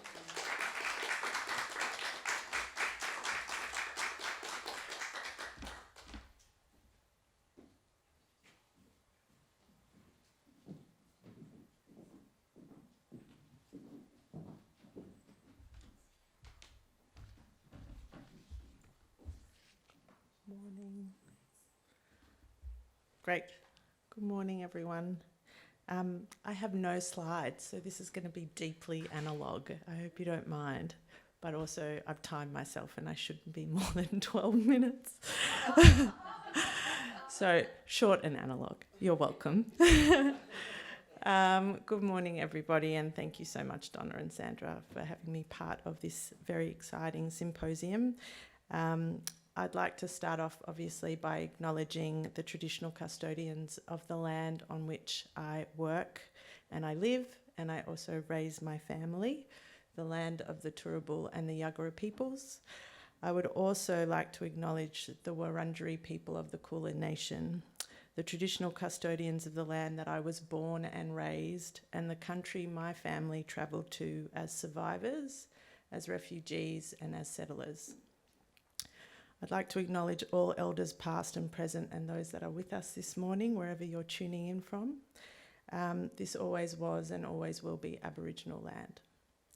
So my name is Zohar Spatz. I probably should have put at least a holder together so you know my name. And I'm the Executive Director of Le Boîte, which is Australia's longest continuously running theatre company. We turned 95 this year. And I've often said, while our age and our survival is a huge achievement, how we thrive into the future is actually deeply interlinked in how we ensure that we remain relevant, how we develop daring and passionate artists, how we make sure we're sharing stories that don't just entertain but move and empower our audiences to be the change. And I think that all of this is only possible if we take our role in nurturing and developing a vibrant community seriously and with commitment. So today I've tasked myself to explore and reflect on change making through creative placemaking, and through this process of putting together my presentation, it became very clear to me that placemaking for me means community building, it means pride, it means belonging, it means interaction, it means human interaction and connection, but it also means that art and artists are the catalyst for that change. So, Le Boîte is actually located at QUT on the Kelvin Grove campus at the heart of the Creative Industries Precinct, which everyone in this room knows, but I'm not sure who's online. So just to give you some context, this is actually where we're presenting from today and have been for the last few days. And since 2004, Le Boîte has actually been at that location, and we produce an annual program inside our Roundhouse Theatre, which is Australia's only purpose-built theatre in the round. So there's something incredibly unique and democratic about the space in which we present our theatre. We also have recently activated spaces within the building itself, which mostly has consisted of the foyer bar, as well as a cafe that services QUT staff and students, but also local patrons. But it's really clear to me that the company's presence and ongoing activity in the Kelvin Grove area is a really vital part of the ecology and the local ecology. So when I first visited Le Boîte, I remember not knowing where I was going. It was my first time to Kelvin Grove. I had recently come here from Melbourne. I remember really struggling to find a parking spot. I walked up an incredibly steep hill because I was purposely avoiding this very hectic staircase that seemed to lead nowhere. I was hoping I was heading in the right direction, and I remember turning a corner and then turning another corner, and I then arrived at like a semi-lit doorway and found my way to the box office. And while this might all sound pretty exciting and mysterious, it was actually very confusing and intimidating. And I also didn't know anyone except for the person I was meeting, and I didn't know if they were there. And this was about 9 years ago. And in the arts, we often talk about marketing being the critical messaging for box office success. But I know I'm actually not alone in a group of people who also question whether it's the building the art is presented in, or it's the institution that's presenting it. And obviously also that first impression, that first time you do show up, because that experience you feel, you really never forget, whether it be a person or a place, when you first arrive. And I've worked in the arts my entire career, and it's not as long as some who have been presenting, but it's upwards of 20 years. And I still get imposter syndrome. That feeling is very real when I arrive at a gallery, or I arrive at a theatre, or I arrive at a party, and I just don't feel posh enough. I don't feel arty enough. I don't feel clever enough. And I wonder how many people feel the same way about art centres or venues or buildings. I wonder how many feel that they are just for the elite, and how many people feel that they just really don't belong there. And to be clear, for me, I don't think elite is just about being defined as well educated or having a high earning salary. I actually think it's also about the arts elite, which is ironic coming from me, but it's those uber cool, uber distracted, uber intimidating people in Melbourne, often dressed in black, but in Queensland, often colourful and in Gorman, that are occupying the building, and the people that you don't know. And so when I arrived at Le Boîte just over a year ago, actually, it's been a wild ride, I set about needing to develop our next strategic plan, which was 2021 into 2024. But I had also wanted to make it critical as part of that plan that we would develop a placemaking strategy, a creative placemaking strategy. And the key goal at the time was around bringing artists and audiences on a shared journey. So really leaning into audience development, which we throw around quite a lot. But for me, the placemaking strategy was around how do we make our space less intimidating, because I have never forgotten that first experience. And how do you create a space outside or in the area that doesn't require people to come inside the building, that just simply by being there, that's enough. And for most of you who are in the room, our precinct is actually just a thoroughfare at the moment. It's a place that people often pass through to get from one side of the campus to the other. So for me, it was also about how do I redefine and recreate that space into something that was welcoming and that actually reflected the diverse community and the diverse stories that we were telling on our stages. And I wanted to think beyond the audiences that bought a ticket. So I really wanted to just simply enhance the space for the people who used it. And so I started drafting a strategy that was going to see us revision what that precinct was going to look like, or what the direct external area of Le Boîte could be. And that was when I came to learn, and I think it came up on the screen before, and I apologise if anyone's already talked about this strategy, but at that point I came across the QUT Campus to Country strategy. And it was being led, one of the members of our board was a key leader in developing that strategy, Kevin O'Brien from BBN.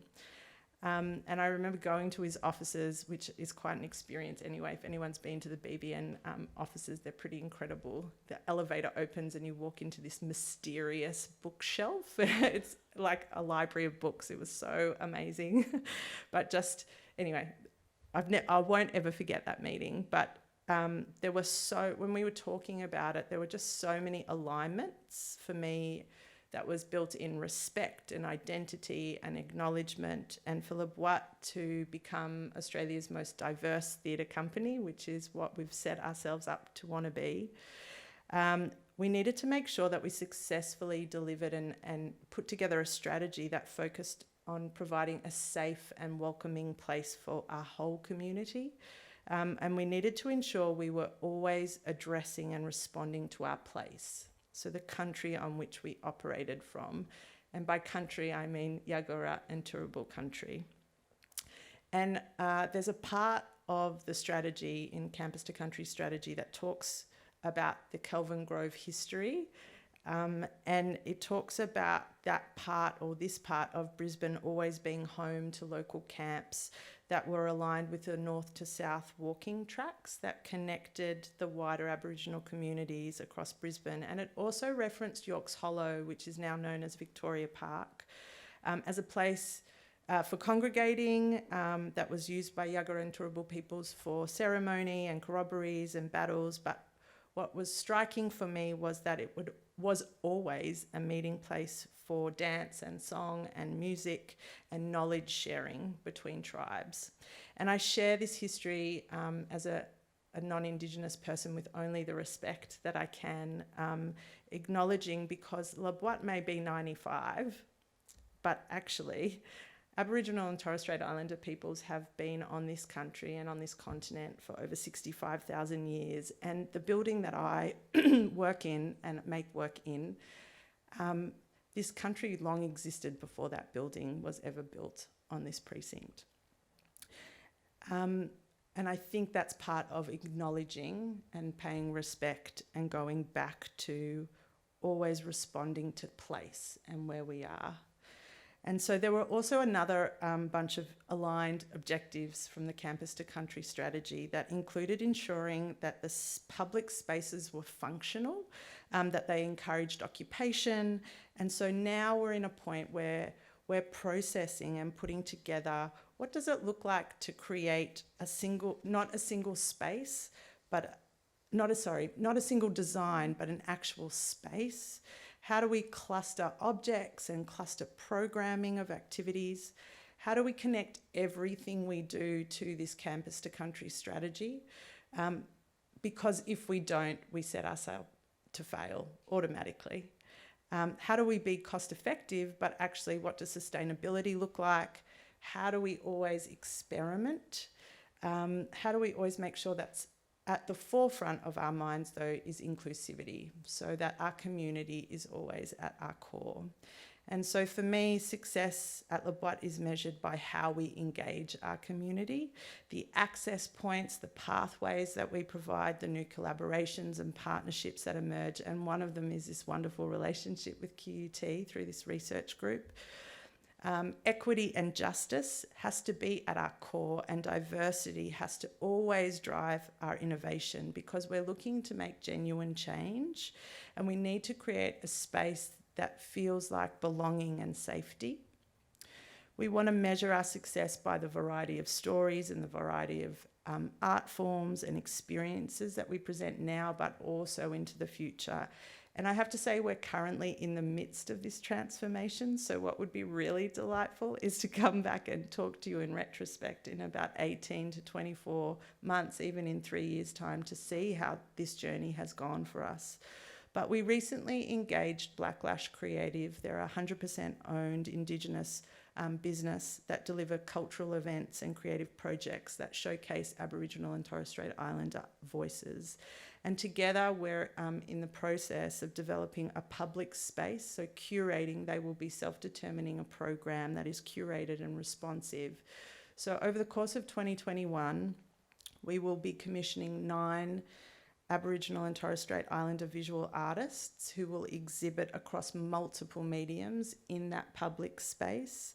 We're committed to a series of curated events that support that visual arts program, from conversations with a crossover into the extended visual arts community. We're going to be doing performances and activations across art form as well. But most importantly, we do not want this to be tokenistic. This isn't about creating black cladding.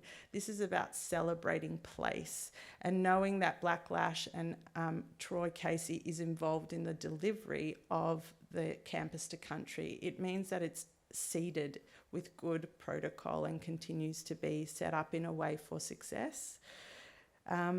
And as I mentioned before, we're at transformation stage. So this journey is really at its infancy, but La Boîte is committed to making a space out the front of our theatre building that is a home. We want it to be also a pit stop, but most importantly, a safe place for lots of people. And we're focusing on developing a public space that's curated and responsive, with Blacklash self-determining a suite of visual artists and offerings. For us, placemaking should inspire people to collectively reimagine public spaces at the heart of their community. So it should establish a connection between people and the places that they share. And it should be a collaborative process. So when we can go together to shape our living spaces that enhance our lives and interactions and experiences. And as I mentioned earlier, for La Boîte, creative placemaking is about community building, and it should fuel health and well-being and happiness. And it needs to demystify theatre. It needs to remove this sense of elitism, or that you're not welcome in that space because this art is not for you. Because art and storytelling is at the core what brings a community together, and it's our history. And so we're fiercely local, but we need to make sure that we're also outward focused, and we're taking on feedback, and we're continuously going through this collaborative process. And our responsibility is to our community, and they need to be at the forefront of our actions.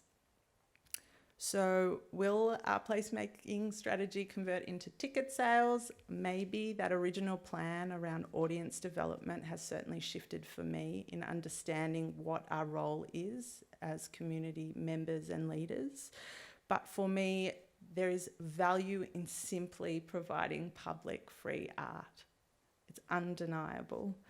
And I think what's also clear to me through a year that has been like no other, that if you centre artists, or if you centre your community at the core of everything you do, only the best things can emerge. And if into the future La Boîte can make our immediate space feel like a home for many, I feel like we'll know we have succeeded. That's me. So thanks.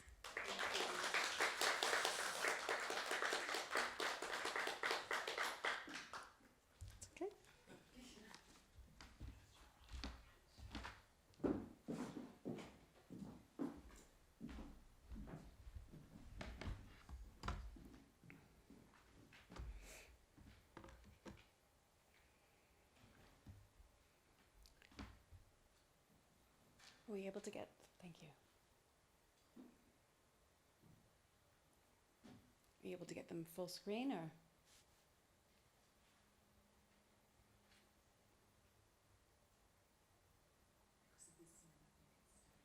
Oh, is that how it's going to remain? And then is it just this top button here?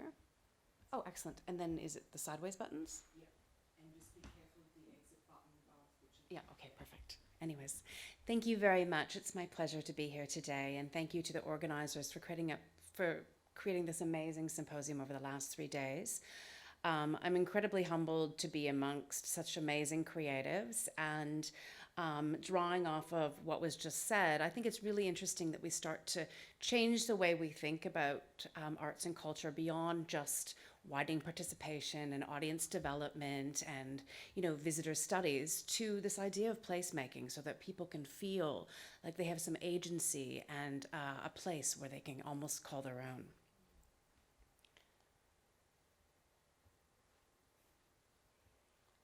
Excellent. So my work is looking at increasing access and inclusion to arts and culture. I believe that it's everyone's right to be able to access art and culture that is provided to us, whatever country, region, or county that we come from. And the research that I've done over the last probably 20 years and really honed in over the last 7 years has been looking at access in museums and galleries, and the fact that this access is often determined not by the visitors, but by codes, guidelines, visitor surveys, and then implemented by staff. What I've shifted to in terms of my research over the last couple of years is this co-designing of inclusion and these co-design methods, which has the potential to shift this understanding of access towards access as creative process, which is pursued in partnership with communities and designed with them rather than for them. And I've found that this approach has the potential to alter the infrastructure and even the institutional ethos, is what we were just talking about, how we change an institutional ethos to be about place and placemaking. And my research has started to be able to do that through co-designing practices. And so the research that I'm going to present to you today, some of the projects that I've worked on with various community groups, will provide insights into how co-design as a method can create access in museums and galleries and shift towards this idea of placemaking. So some of the museums and galleries that I've worked with over the last, since 1997, as a practitioner, I was a curator, an exhibition designer, registrar, educator in many museums and galleries in the United States, in Canada, and now in Australia. And since 2013, I've started to conduct serious research projects with these institutions. And it's not always just about art galleries, but I've worked with human rights museums, I've worked with war museums, the National Gallery of Canada, the National Gallery of Art here in Australia. So again, looking at large national museums and how they're creating access and inclusion, looking at university museums, and also looking at smaller galleries and museums. For instance, I'm working with Artisan here in Brisbane. So the beginning of my design research is always inclusive of the communities that need greater access. And so for my work, it's almost always about designing for and with people with disabilities. And you can see here my work here at the Canadian Sports Hall of Fame with Cal, who's in a wheelchair, and auditing the space and moving with this through the space and doing research alongside him to understand his embodied relationship to the museum and the access to its content and the museums. Additionally, you can see in the other image my colleague and I doing simulation exercises. So here I got the manual wheelchair. She got the scooter, which was much easier, trust me. And by the end of a week in a manual wheelchair, I had bruises all upside the inside of my arms. Most of the toilets, even though they had just been redesigned, I could not get into in a manual wheelchair, so you can only imagine that someone in a power wheelchair would have no access either. So we do various kinds of methods, and I have been doing them very, very purposely since about 2013 all over the world with various museums and galleries, and then reporting on that research through co-designed creative practices. What has shifted, There we go. So what has shifted is in the way that I come to understand this really, really interesting co-design process. So this is the Canadian War Museum. You can see that I would walk through the space and think about redesigning the space with people with various disabilities, people who are blind, with guide dogs, people who are deaf, people in wheelchairs, and really start to think about how we can increase access and inclusion through their embodiment, through their knowledge, and in this kind of multisensorial way. And so it was funny because we went with Diane here, and she had lived in this city, which is the capital of Canada, Ottawa, her whole entire life. And she had never been to the Canadian War Museum. And she was blind. She's been blind since birth. And I asked her, well, why have you never been? She goes, well, why would I go to a museum? We spent 4.5 hours there together. And it was amazing. I couldn't wipe the smile off her face. And sometimes I wasn't sure what she wanted to do or wanted to see, but we walked into this large space in the War Museum where there was old tanks and, old airplanes and things. And she immediately said, oh my gosh, like I can smell oil. I can smell gasoline. Where are we? And so it was interesting because we walked on tanks and she got into the tanks and she was able to feel this kind of embodied understanding of what a tank is. She goes, I've heard what it is, but I never had an understanding of scale until now. And so it was this really interesting observation about what we can create to make things more multisensorial and what kinds of things that we can do to make access and inclusion for everyone. And a lot of the biases and assumptions we have about someone who is blind or someone who is deaf or someone in a wheelchair is completely dispelled when you actually go through a museum or a gallery with them. This is a Canadian Museum for Human Rights, which had just opened when I started to do my research, and no researcher had ever gone in there to study it. So I was excited to be the first one to kind of audit their accessibility and inclusion. Before they opened, they claimed and won awards for being the most inclusive museum in the world. And I thought, that's a very good invitation for me to come in now and do some research there.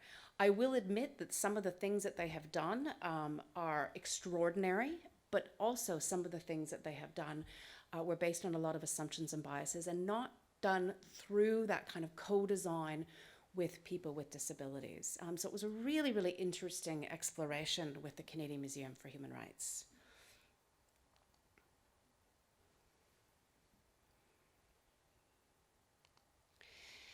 So some of the things I do as well, that image for some reason was upside down, is I do sensitivity training with individuals. I do simulation exercises and I do inclusive education. So it's something that I've expanded upon in terms of the way that I try to change that institutional ethos with organizations.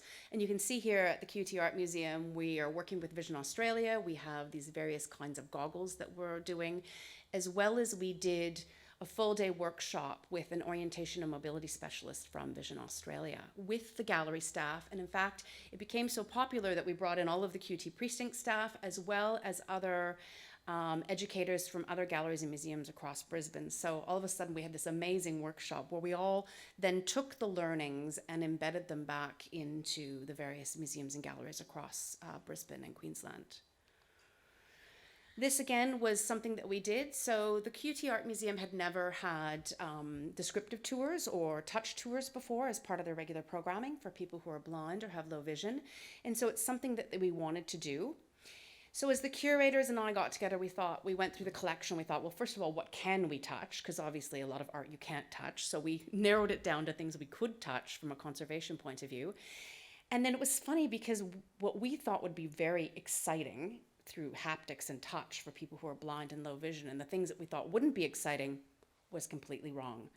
So we brought in, I think, 3 experts that have blind or low vision, and they went through a full workshop with us and with other individuals, with students here at QT, to try to figure out what would actually be exciting to be a part of the touch tours. And again, some of the objects that we thought completely were wrong, they absolutely loved.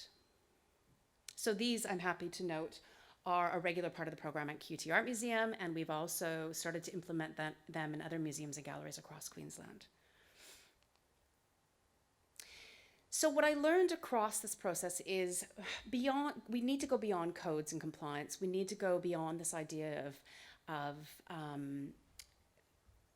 and towards this idea of care and placemaking. And so what I realized is when I did all of these interviews and all of these focus groups across all of these museums, the huge data collection that I created, talking to the CEO of a national gallery down to even the janitor, for instance, right?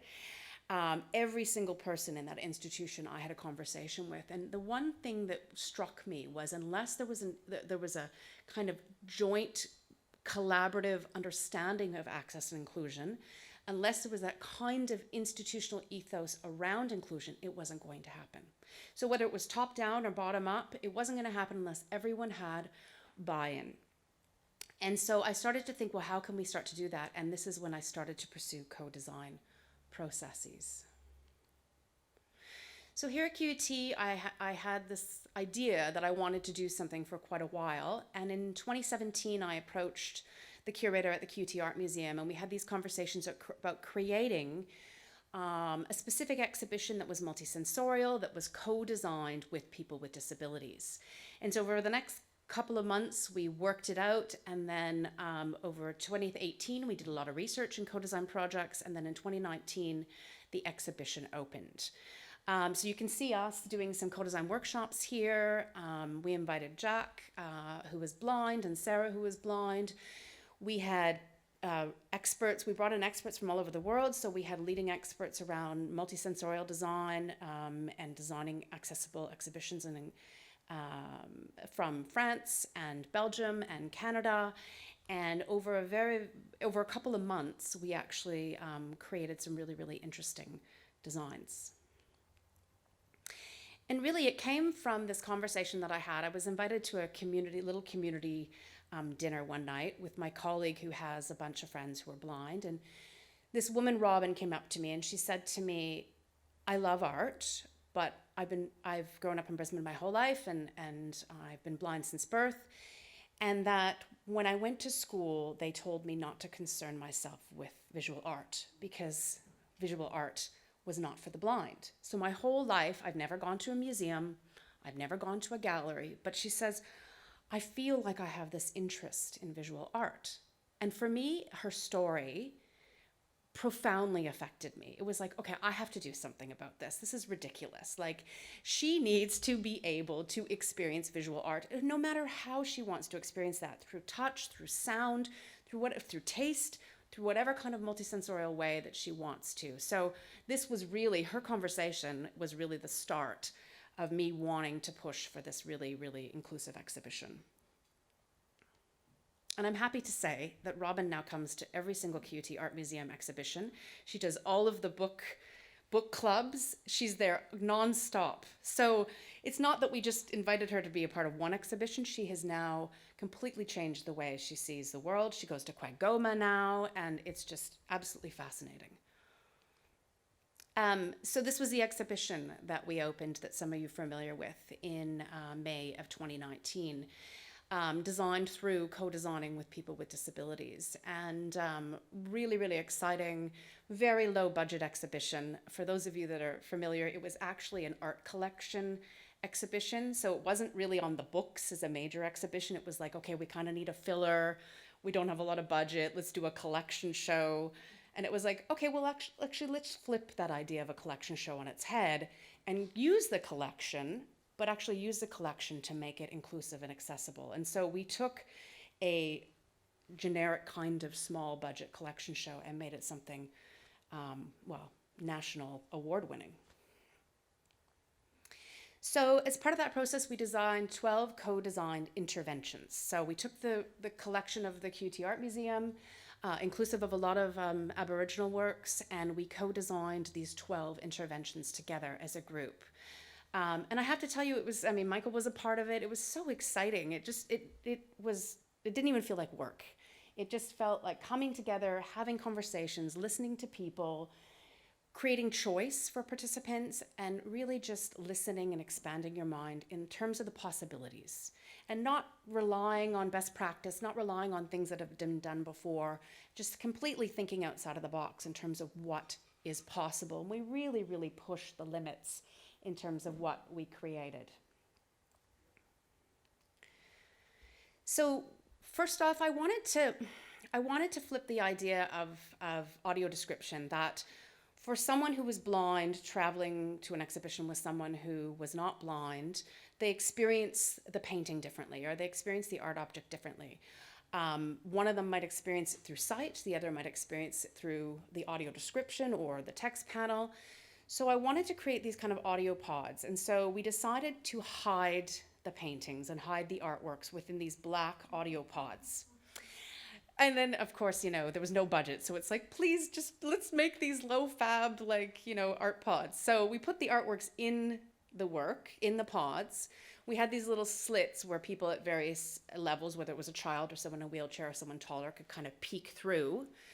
And we had an audio description that was co-created with Michael and Brie Hadley and people with disabilities. So the people who were blind vetted the audio description with us, so they knew exactly how to visualize the painting from what we were audio describing. Brie actually audio described them for us, and they emanated through these pods. So the first encounter with a painting was not the visual painting itself, it was the audio description of the painting. So you were forced to hear the painting before you were allowed to see the painting. And everyone had an equitable experience before actually peeking through the peek hole. And so it was a really, really interesting exercise. Very, very interesting the way that we do audio descriptions, because I called up the audio describers at the national level with Vision Australia and said, okay, how do you audio describe art? You're the experts. They gave us an audio description and we vetted it with people who were blind, and they said, oh, we can't understand what the painting's about. We thought, okay, well, we have some work here to do. So we then took it upon ourselves to create our own co-design process to create those audio descriptions. And it was interesting because the curatorial narrative was very different than, a designer's narrative was very different than someone who was blind's narrative. So it was really, really interesting how we all came together to hear a painting together. And then, of course, we did an exhibition catalog, and we talked about these audio descriptions and our process, and really, really thought about that process. And we've now published on that audio descriptive process to teach other people how to do really good co-design audio descriptions. And we made the exhibition catalog inclusive. So we decided to do an online exhibition catalog, and we put in sound clouds, as you can see here, so that people could actually listen to the audio descriptions at home as well. And we thought about this idea of touching a painting. So again, in a regular art museum, the idea of touching a painting would be completely taboo, but we wanted to actually create this understanding, this translation of what a painting is. So we co-designed across workshops with people that are blind or vision impaired, and we did mock-ups and prototypes, and then we did 3D renderings, and then we 3D printed a translation of a painting that you could then touch the painting. And this is the beautiful painting by a Brisbane, actually she's from Toowoomba, artist Catherine Parker. So Catherine Parker came in, we audio described her painting, and we all worked through how to translate that painting into a tactile model that could be touched. And it was extremely popular. And it was one of a kind, because most tactile models that they've produced in Paris at the Pompidou Center or large museums and galleries are flat.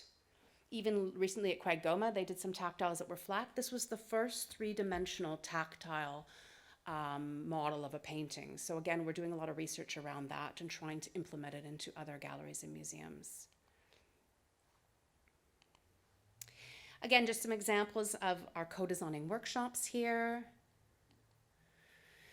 The 2D to 3D translation. So again, taking those prototypes that we had made together with people who were blind, then translating that into a 2D drawing, and then translating that into a 3D model through Revit, and then taking that Revit and translating it into a 3D printed model as well. And you would think things like this are expensive, but I think I did the 3D model for $300. And so it was very hard to get that large of a tactile 3D printed, but a local large organization here in Brisbane was able to print it for me. So again, you just have to, you can do a lot of amazing things with very small budgets. You just have to be creative. One of the things we didn't think that was going to happen was we had thought all along that we were going to make a tactile translation of Catherine Parker's painting, Present Portal.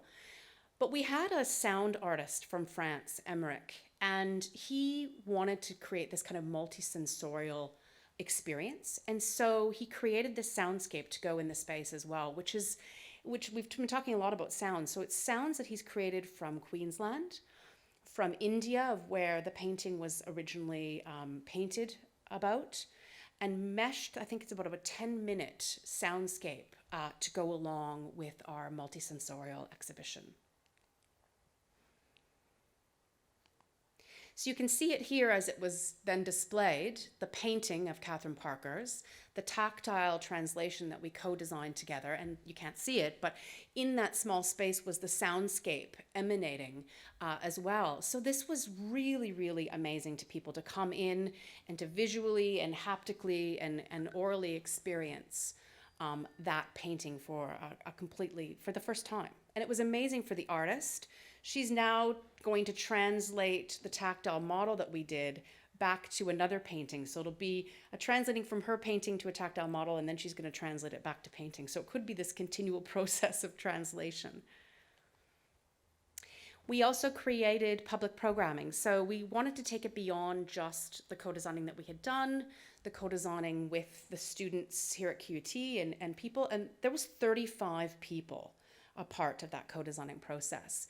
So we came together and we co-designed tools and techniques and guidelines for people to create their own tactile works, and this was delivered to the public program at QUT and across state schools in Queensland as well. So we really started to kind of disseminate this understanding of making art accessible through touch and haptics and the other senses, even to school-age children. And I'm almost finished up here, just a couple more. Again, as I mentioned, we wanted to create an exhibition catalog, but we did it online, so it was more accessible. So all of the sound clouds are in there. The soundscape by Emmerich Veldu is in there. All the audio descriptions are in there. So the catalog is still there if you'd like to go in and listen and experience the exhibition as we had created it.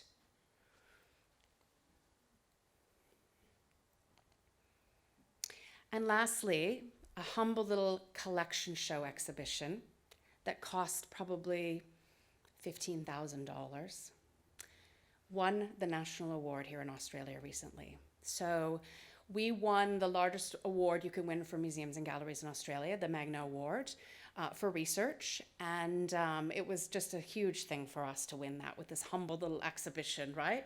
But it shows you the importance of placemaking, the importance of inclusion with communities that you're working with, and how you can create something through creative processes and collaborations and engagement that goes far beyond ideas of visitor studies and audience development and those kinds of very strategic ways that we think about creating place. So Sarah, that you can see here, one last note, this beautiful redhead of mine, I call her mine because we were friends in Canada and both of us now live in Brisbane.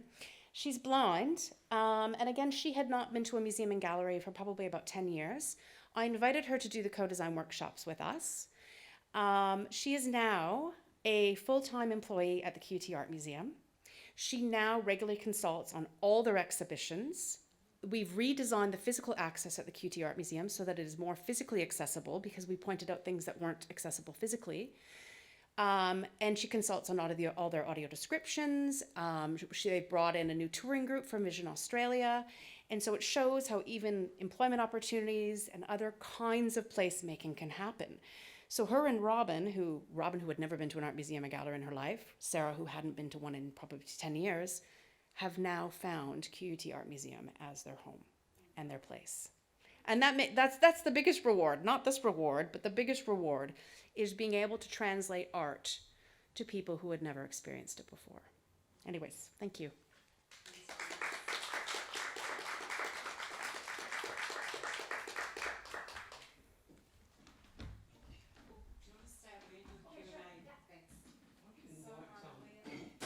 Leah and Zohar up between the ferns.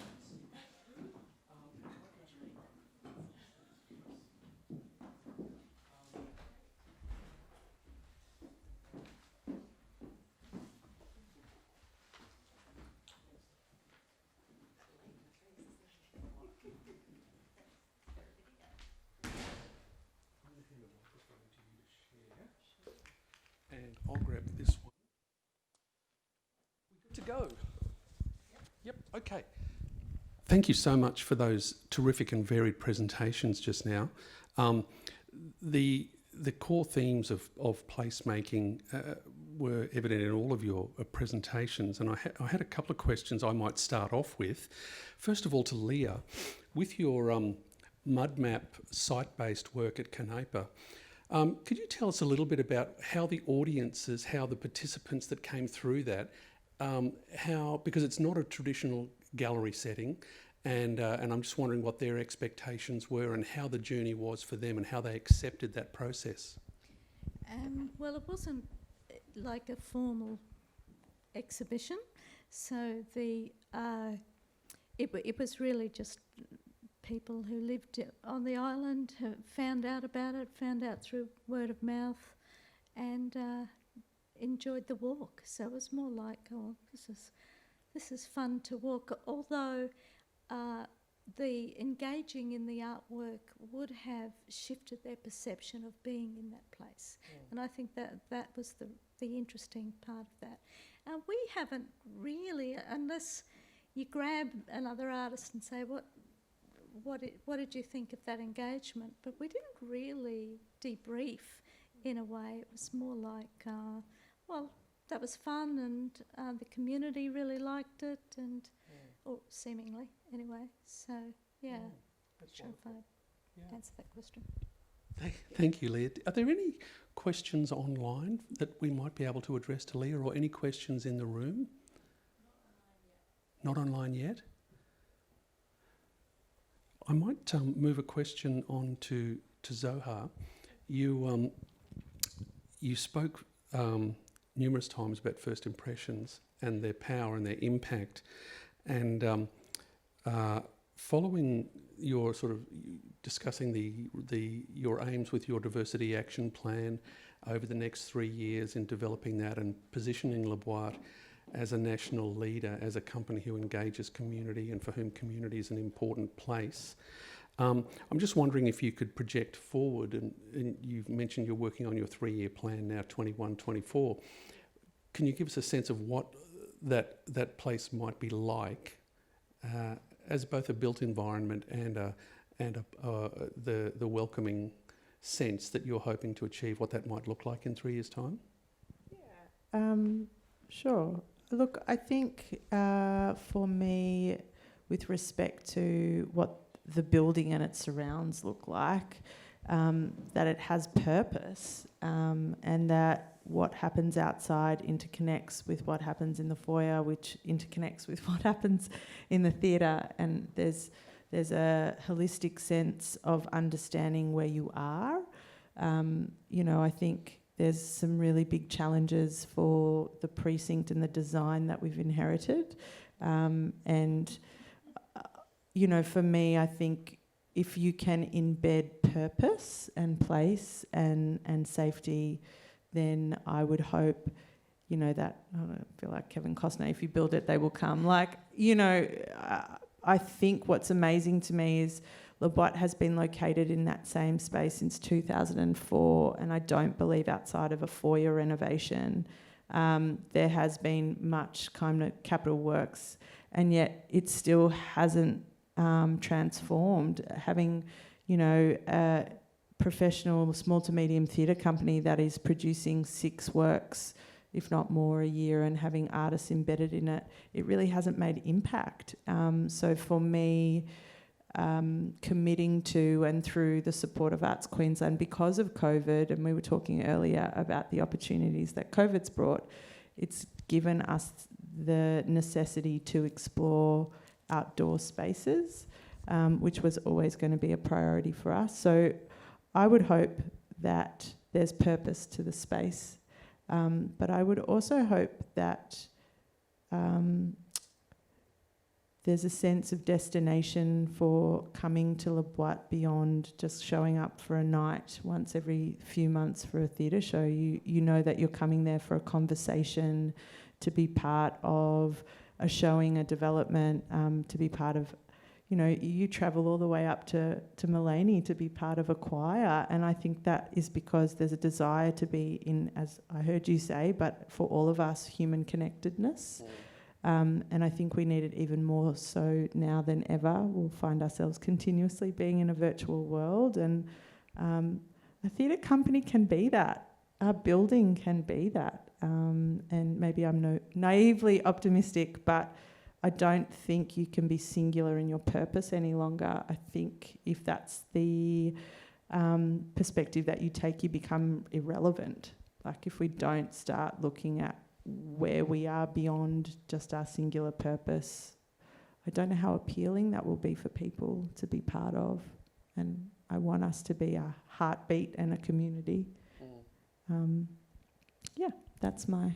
I do remember, and a lot of people who know La Boite's history will remember the Hale Street Theatre and the ramshackle connection of Studio 1 and Studio 2 and the costume shed and all the awkward little pathways and things that now wouldn't pass a health and safety test in a mile, and the stinky pathways at the back of all of the stairs at the back and all of those parts of the theatre.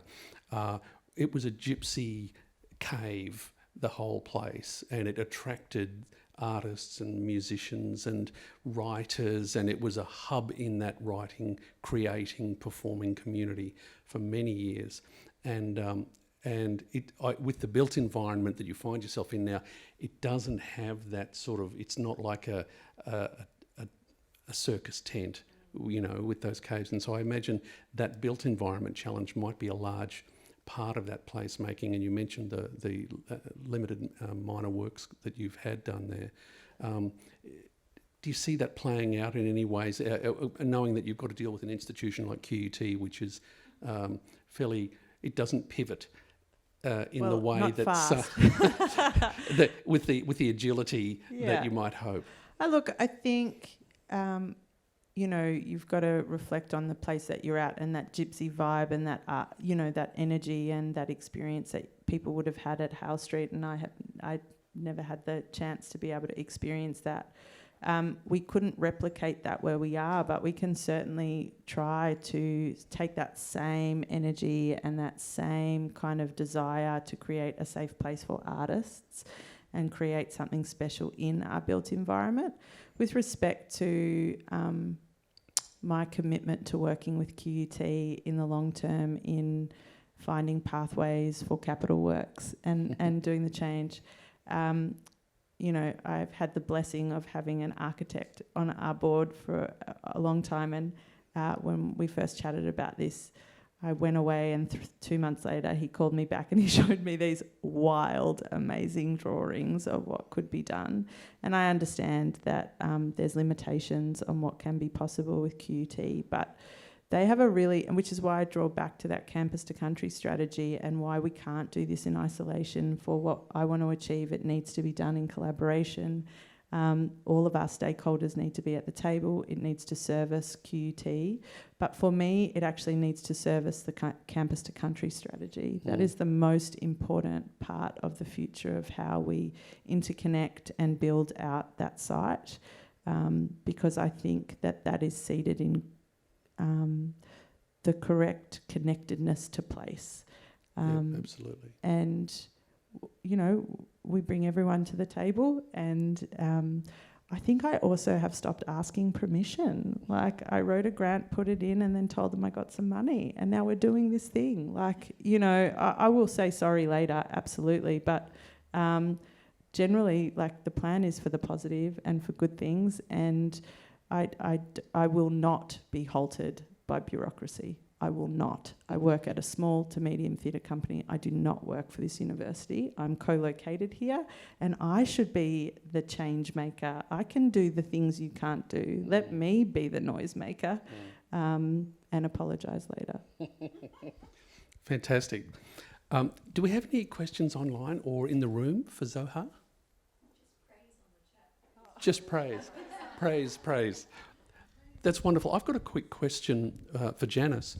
The inclusion in both the research process and in the research design and its implementation is at the centre and is at the success of your work, really. And I'm wondering, nurturing and maintaining that community of inclusion is often a challenge when a project concludes, or the high business end of a project concludes, and then it's maintenance. And I'm just wondering how you're finding the maintenance of that community and that engagement as you continue your work. I mean, I think it's a really great question. And it's what I've seen, right? So in larger museums where I went in and they had done a co-designing or participatory process at the beginning and then hadn't carried that through, you started to see issues emerge in terms of continuing and sustaining that access and inclusion. I think, I don't know why, but at the QT Art Museum, we have a couple champions there that are really, really invested in inclusion and access, as well as Sarah now, who is blind, is a regular employee there.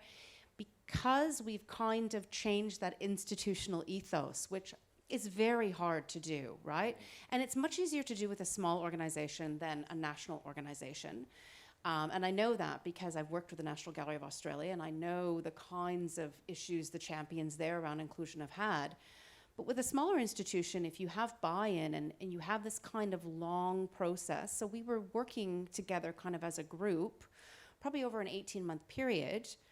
And it was quite interesting, actually, because I kind of felt a bit of ownership, right, over it and stuff, because, well, it kind of was my brainchild, and then it became reality. So you get quite excited as a researcher. And then what I realized is that they were then taking those learnings from the QT Art Museum and doing them for William Robinson, who Michael is, of course, involved in with as well, in terms of then translating the audio descriptions and the learnings from the QT Art Museum to the William Robinson Gallery. And they didn't ask me about it, and they didn't include me. I just found out about it, and I thought, am I insulted that I wasn't included, or am I happy because I created something that is sustaining itself and growing and creating place and community? And then when I went to one of the book clubs and I saw Robin there and Sarah there and several other people that were blind, I knew that I can just walk away now and move on to new museums and galleries and try to do the same thing. And I know every place will be different, every organization will be different, every community will be different, but it's exciting to me to see that it can be sustained and even grow, because they've been doing things that are beyond what I would have originally thought was possible in terms of inclusion and access. So it's very exciting, and trying to see how I can make that work in medium and larger institutions as well.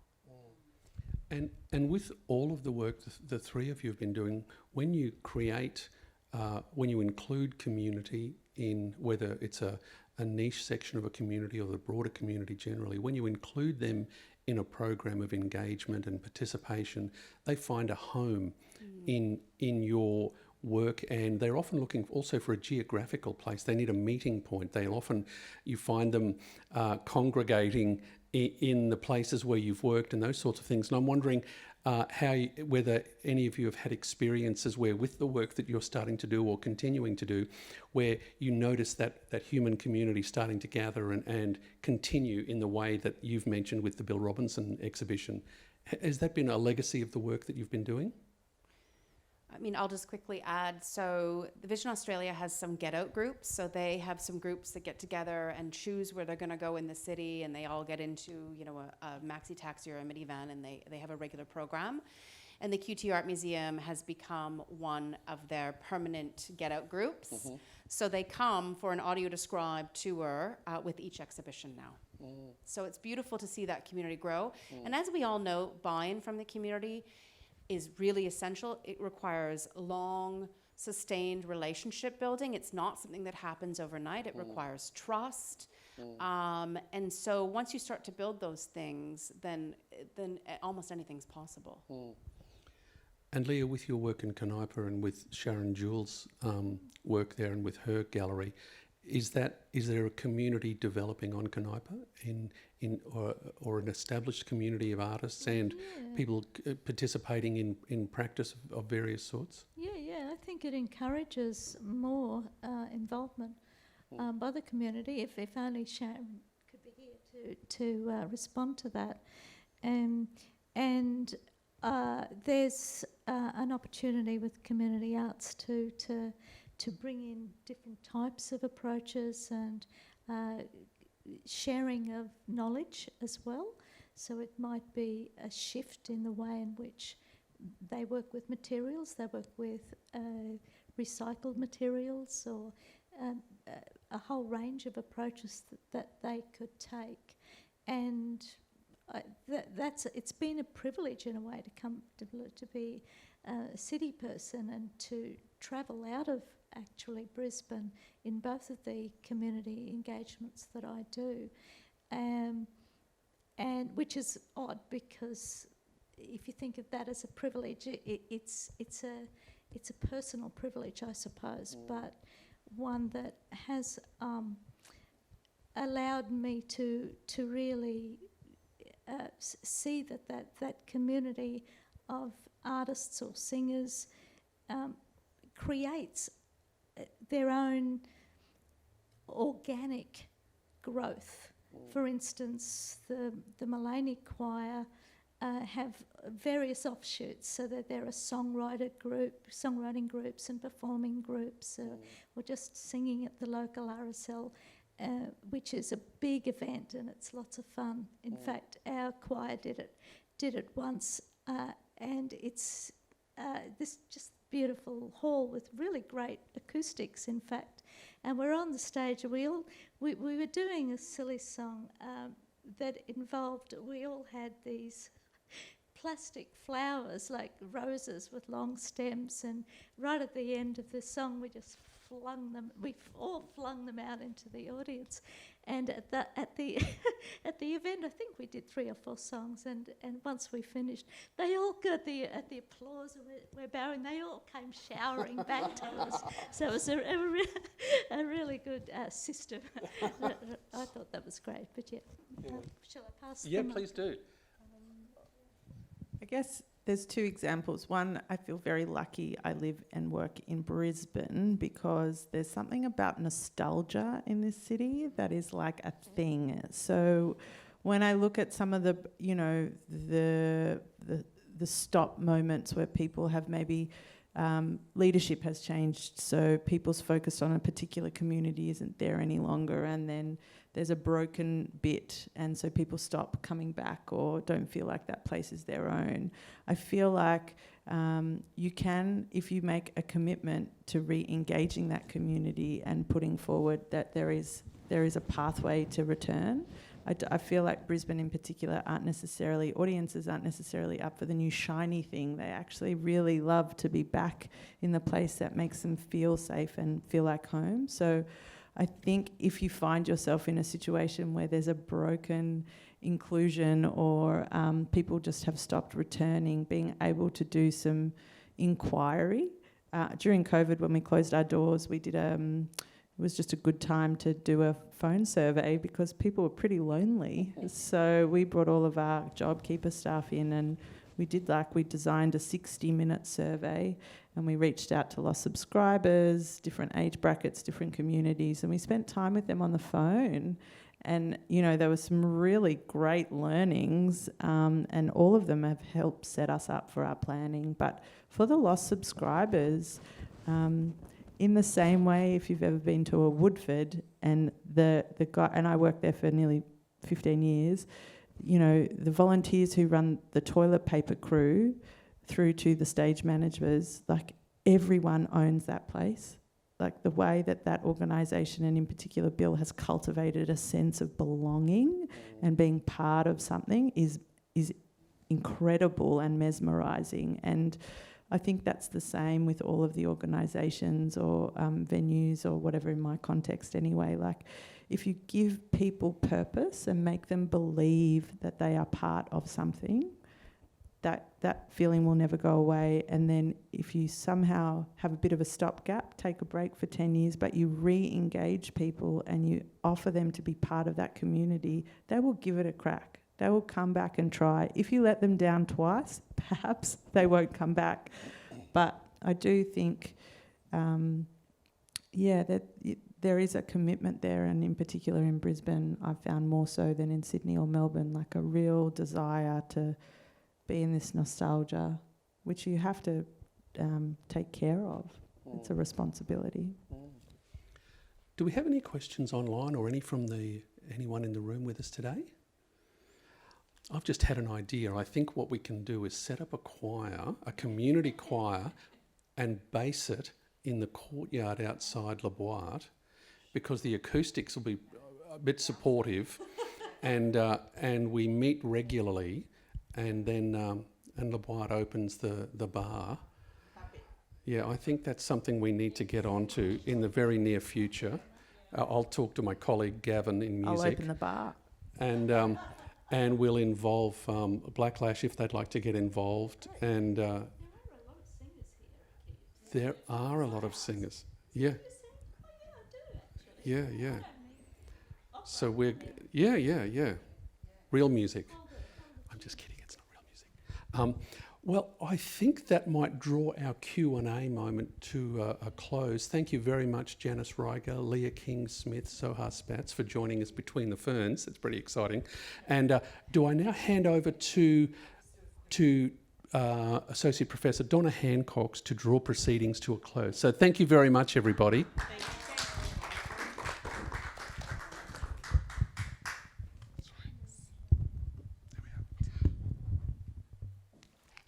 And thank you too, Michael. That was really great. I just want to do some more thank yous. First of all, I feel so proud and humbled to be part of this group. And literally everybody who's presented and everyone who's been here is part of this research group. And we've had the lovely, opportunity for Brett and Zohar, who I know are going to be part of this moving forwards, to be here with us as well. And we're just so grateful and thrilled. And to everybody, this has been an extraordinary year, and I know that for so many of the staff here, the extra load around teaching and all of the emotional labour with students and with colleagues has been enormous. And to come together and to present your amazing research and practice at the end of a year like this is just so generous. And Sandra and I are, just so grateful. So thank you very much for your work in making this such a great event. To everybody online, thank you. You've just been such a great audience. You've come and you've stayed for the whole thing. Like, that's just been amazing. I never do that. I just kind of stop and then I think, oh, no one will notice if I leave. And you haven't. You've stayed in and that's just been really great. Don't really have the words to thank Tim and Dan and Scott. You've made us look great, so thank you very much. And the feedback online from people and I think this is actually when I said you come on and you've stayed online, I think that the reason for that has been what you as a team have been able to present to the online audience. The feedback we keep getting is it's just a really beautiful online experience. It feels really dynamic. It's really lovely. It's not like being part of some terrible Zoom hellhole. And you're trying to listen because the content's really interesting. Instead, you've actually made the aesthetics match the content, and that's just much more than I had ever hoped for. So thank you. This is the future of kind of hybrid conferences where we can come together and people can come, and actually have a really nice experience online. So just thank you very, very, very much.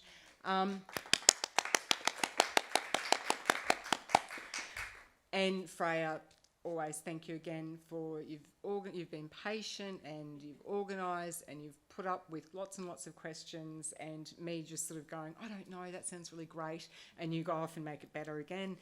So thank you so much for being such a wonderful project manager amongst all the other roles for this symposium. And that's it. That's just all my thank yous, and happy holidays. Take care, and I'll look forward to picking all of this up again next year and really doing some more exciting work. So thanks.